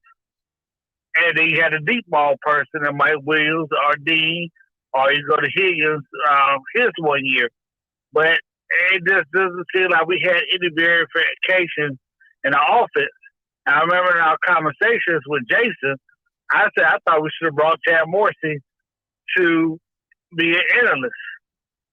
Like, if you look at Alabama, I know a lot of those guys already had coached with Nick Saban before at different stops in the NFL, but Dabo does not reach outside of his scope. And I think that's one of the problems why we having so much problems. Like when he brought C.J. Spiller in. 2 running backs left because of C.J. Spiller. Him and Leon Dixon wasn't getting along, and I don't think him and Bowman, who I don't think is playing at Florida. I haven't seen him in the game yet, and I haven't watched much of Florida football, but I haven't heard much talk about him. But I don't think, that's going to cost us. I think we need to bring in outside people to try to help us develop a better passing game or use some more type of spread. Now I'm gonna let you go out to your last two comments. The 6-year seniors, I think they're playing a bigger factor into this year. That's why we're seeing so many close games. Like, we were always expecting Oklahoma, Clemson to come in and just bomb people with their receiver groups, and that's not happening. And a lot of people are frustrated. But I think because you got 6-year seniors, like you got Wake Forest,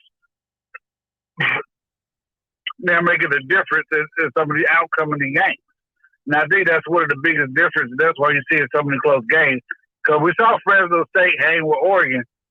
They had an issue with UNLV. I don't know how many 5-year, 6-year seniors that they have, but we saw that issue in that game. And I'm like, man, what is going on with that score? Like, it was a 30-point favorite. And that happens. So I think the 5th and the 6-year seniors are playing a big toll in this year. So, I'm disappointed that Clemson lost, but I can understand why they lost. And I think the 5th and 6-year seniors are playing a big role. And this is my last comment. Michigan, Rutgers. I couldn't understand that spread of 20 points like I asked you about the other day. Cause I knew that game was going to be close because they kept it close last year. And that's another team that got a bunch of 5th-year and 6-year seniors on their teams. Is Rutgers. I'm not saying they're going to beat anybody really good this year, but, I mean, they look more improved than they have in the past. Yeah, I hear you. Greg Schiano can coach. He can put together a team. There's no doubt about that. The only time Rutgers has ever been good in its history since way back in the dark ages was when Greg Schiano was the coach. And now I just think that they were supposed to be the worst team in the division. And we've got all these games in front of us between all 7 of those teams in that division. And I think it's going to be pretty fascinating to see how these games play out. Yep. Well, Mark, man, you need to go get some rest. We'll talk during the week. I know we will. And, maybe me and the boys to get together and try to figure out what they can do about this offense that clips. Yep. Because I don't know if you heard Dabo's talk. I'm sure Jason and he'll talk about it, but Dabo's saying it's the defense fault they lost because they had lost so many times. I'm like, maybe he just don't want to hurt none of the offensive players, but I don't understand why Tony Elliott is so much wanted around college football because he hasn't shown me anything. I mean, he had Deshaun Watson and Trevor Lawrence, and I don't even understand how Deshaun Watson wasn't Elite 5 player or in the number 1 overall draft pick in his draft class. I mean, Mahomes was there, but nobody knew Mahomes was going to do what he did. So, and then you had Trevor Lawrence, who was everybody says a transitional talent, but we see what he's doing in the NFL right now. But so we have to wait and see on that one. But Mark, have a good night, though, man. Thanks, DeAndre. I appreciate it. All right.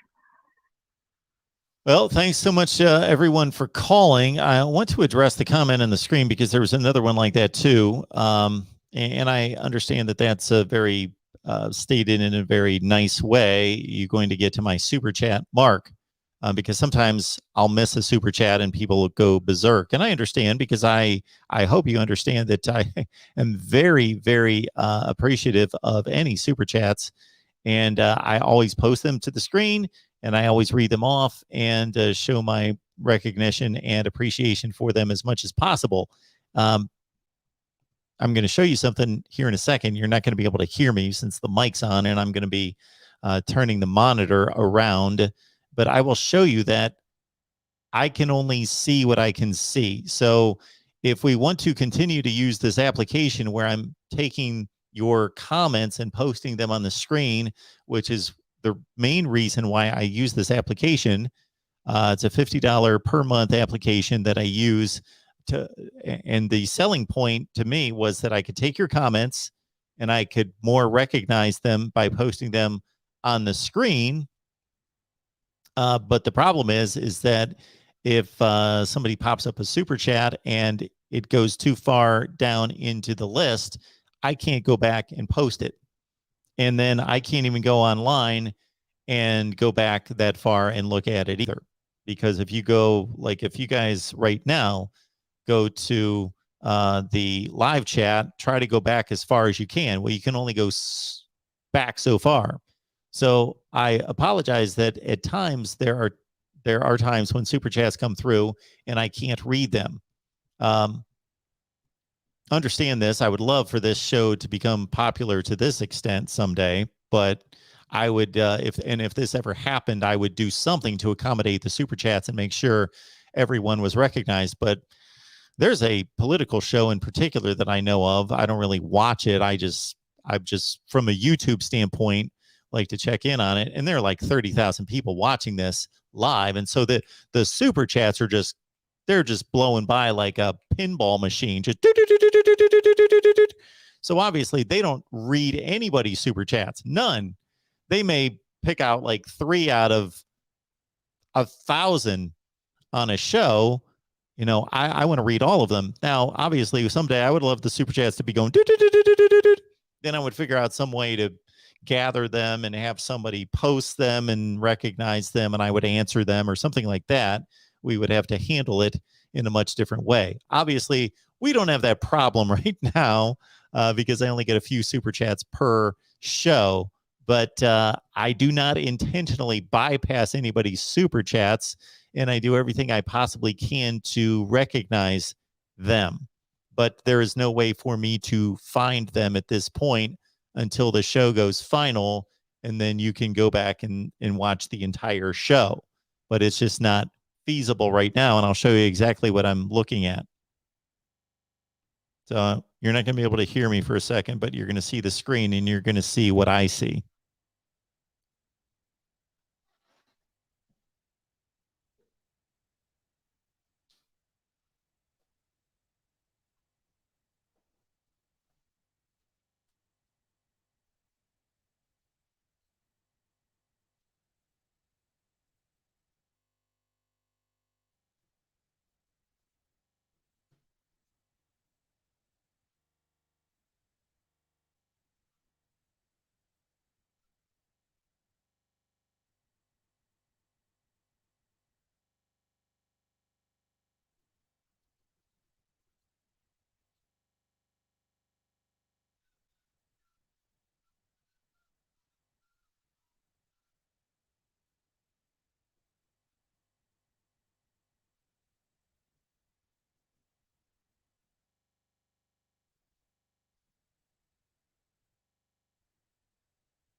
So I don't know if you could tell that, but for example, right now it is,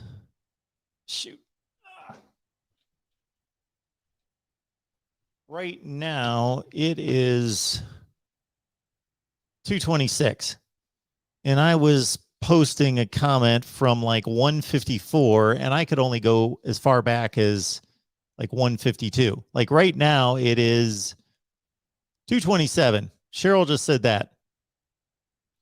And I can only go back to 2:17. So I can only go back 10 minutes in the chat. So if you post a super chat and I'm looking at all these other comments and I'm talking to somebody and I'm looking at things over here online, and then I try to go to your super chat, I can't go back to your super chat. So hopefully that, yeah. So I will be able to acknowledge that after we go off the air, and then I can go back and look at the whole show. And so that's not necessarily a YouTube thing. Well, it is a YouTube thing as well, because you guys can't go back and see all that either. There's Traveling Fools right there. Thank you, Traveling Fools. I appreciate that. That was not a ploy on my part to get you to send another super chat, but I appreciate that. Thank you so much for that. And if you had some kind of comment, so Traveling Fools, if you had a comment connected to your original super chat, just leave a comment there and I'll answer it right now.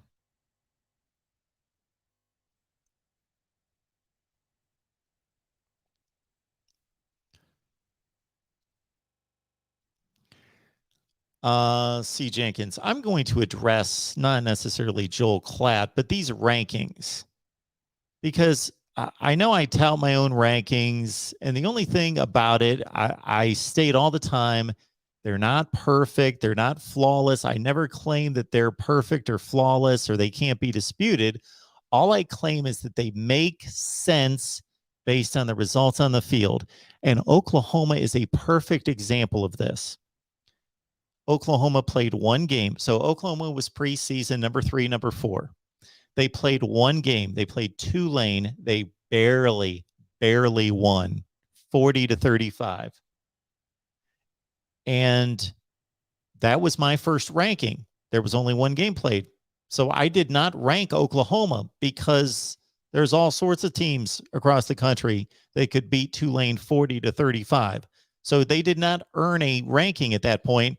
And of course, I had so many people tell me I'm such an idiot, I'm a moron, Oklahoma should be number 4, and I didn't rank them. Then the next week, they beat Western Carolina. Well, that certainly wasn't going to get them ranked by me. And then the third game, they beat Nebraska. Well, again, I had to rate that, evaluate that win and the opponent and versus what everybody else was doing. So I moved Oklahoma into my rankings at number 18. So here we are, 4 games into the season, and what has Oklahoma shown us? They have shown us that they can beat 3 and really 2, West Virginia and Nebraska, pretty marginal teams, top 40 to 50 teams. Let's kick this person out. They're a moron. They show up every once in a while. We will block them. Anyway, they just throw out a bunch of crap. And basically all this is showing us is that they can beat 2 teams that are top 40 to 50 in the country and beat them by 1 score and barely beat West Virginia. West Virginia had a false start or some procedure penalty inside like the 3-yard line. They dropped a touchdown pass, and they had one other really bad gaffe in that game. Or otherwise, West Virginia wins that game. There you go. C. Jenkins. Just let us know. Where'd that comment go? Tulane lost to UAB tonight, who lost to Georgia by 50 plus. Yeah, 56 zip. So that's why I was looking at these today. Last statement I'll make about my rankings. I'm looking at this today. And at one point in the day, I tweeted this out. I said, people tell me that my rankings are a joke, that they don't make sense. Iowa State was number 14 in the country. Baylor was unranked. I had both of them unranked. Well, Baylor's beating Iowa State, this team that didn't earn this number 14 ranking. They haven't beaten anyone. They lost to Iowa by 2 scores. They didn't earn this Iowa State ranking coming into today at number 14 was based solely on preseason perception. It's not based on beating UNLV and Northern Iowa. Nobody would ever rank anybody else if that was if that was some unranked team to start the season, like a decent team, but a team that started the season unranked, if that was Mississippi State, if Mississippi State being unranked preseason in the traditional polls, if they started the season and they beat Northern Iowa and UNLV and lost to Iowa by 2 scores, we wouldn't rank them number 14. They would still be unranked. So why are we ranking Iowa State number 14 for beating UNLV and Northern Iowa 16-10? But that's what we did. So I said, look at this. We've got Iowa State at number 14. Here they are losing another game. And, we've got this other game where we've got Arkansas.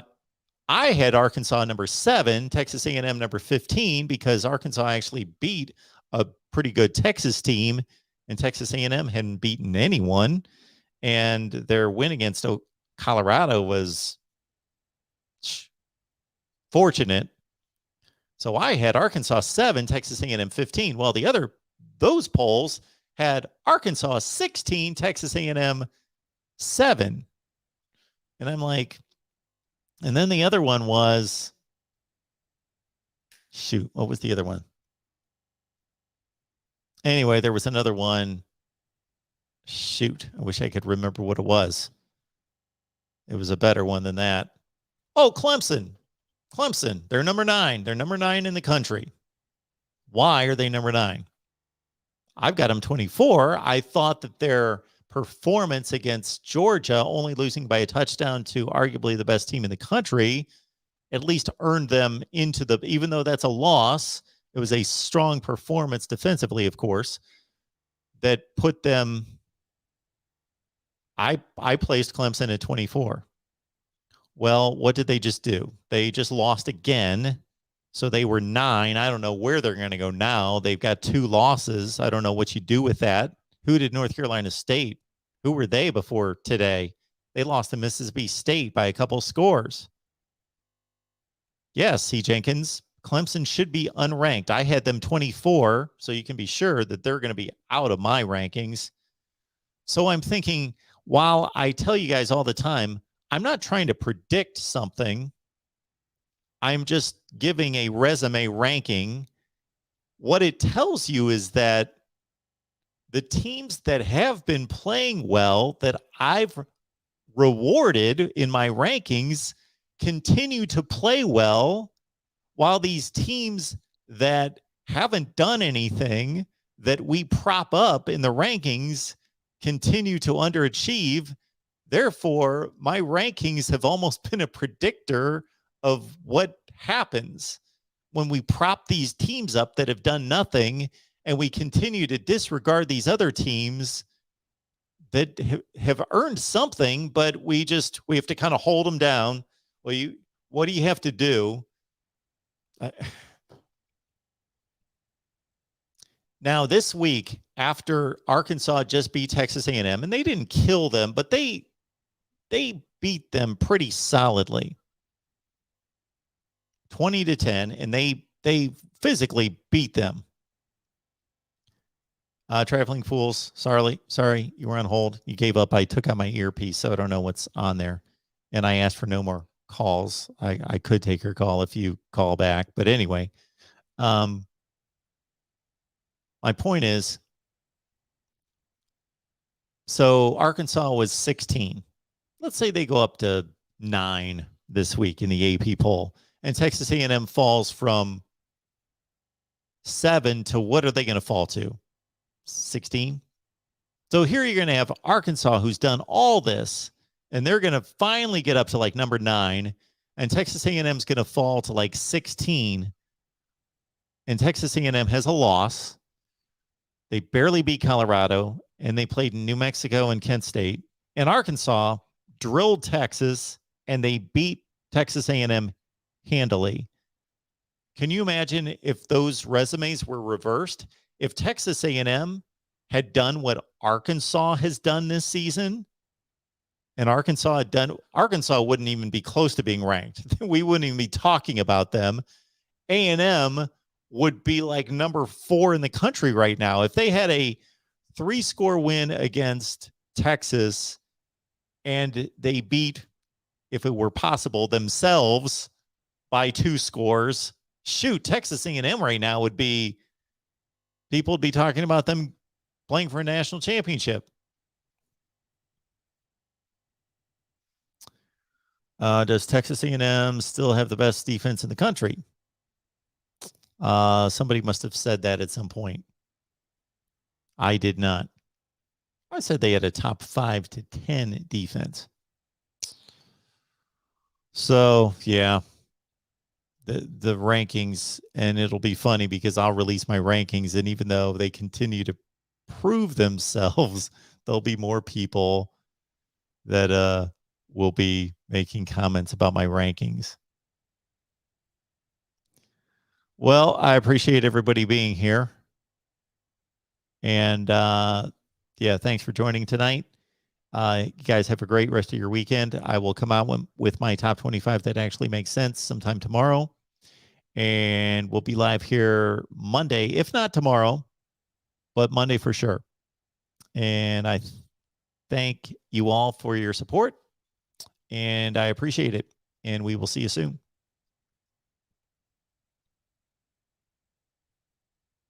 And don't forget, voiceofcollegefootball.com. Check out the gear there. And if you want to write for us, it's right at the top of the screen. Write for us, and you got your store, voiceofcollegefootball.com, and Patreon. Let's see what my picks were today. I don't think they were great today, to tell you the truth. I don't know the score of some of these games. And I really hate to predict games against the spread like the Ohio State-Akron game, 48.5. I took Akron in 48.5. So Ohio State won by what? 52. So I took a loss there. Did that game really matter? So I guess I was 2-0, 2-1, 2-2, 2-3, 2-4, 2-5. I think. What was the Alabama final score? See, I don't know some of these. I had them covering 45. I don't think they did. I think it was 56-14, wasn't it? Shoot. Have to look at these scores.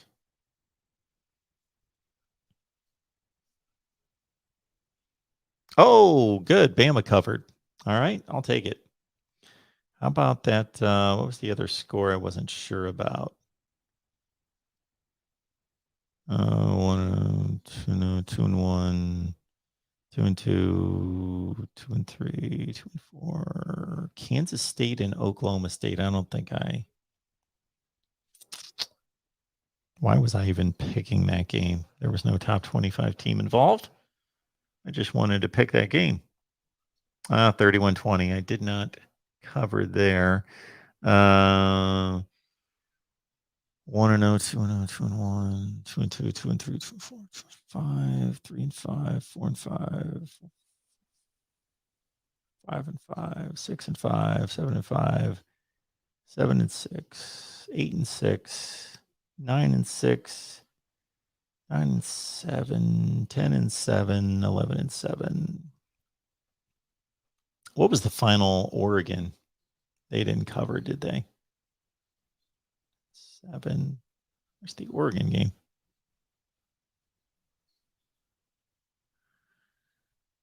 Shoot. They only won by 22. 11-8 against the spread. That's good enough to win you money. It's not a great week for me, but 11-8, that's not bad. That's like 50. Do the math, 11-8. I think it's about 57%. So that's still going to win you money. I shouldn't even pick those 50-point spread games. Those screw me up every time, but I'll take 11-7. What I go against the money line? 1-1, 2-1, 2-2, 3-2, 3-3, 3-4, 4-4, 5-4, 6-4, 7-4, 8-4, 8-5, 8-6, 9-6, 10, 9-7, 9-7-3. I only went 12-7 against the money line. That's not usual. So I am now 69-22 against the money line, and I am 53-36 against the spread.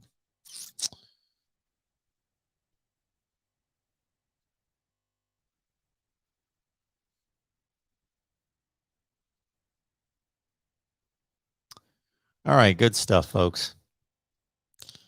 Man, every time I get on here late Saturday night, you guys remind me of like 52 college football games that I think I didn't get to see that. I didn't get to see that. It makes me want to I DVR like every game. I DVR every game.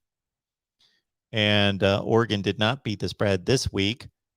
Joseph King Vegeta, thank you so much for that. I appreciate that. Go Bruins. Yeah, beat Stanford 35-24.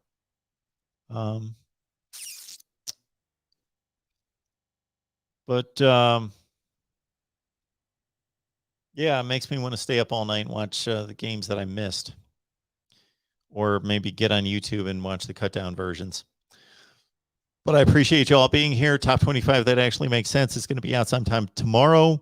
And I've got some other stuff that I'm going to start doing with conference rankings that I've been doing the last couple of weeks. I'll continue to do that, conference rankings and power rankings within the conferences, and also kind of a weekend wrap up of, some things going on that I got to start producing something like kind of a weekend wrap up of kind of my thoughts, which is what this is supposed to be, but I take all your calls, which is a cool thing. But I'll start doing that. All right. Appreciate that so much. It's great to see everybody here at the Voice of College Football. Please lock it in. I appreciate all of you, and we'll see you soon. Monday live for sure. Maybe tomorrow. We'll see.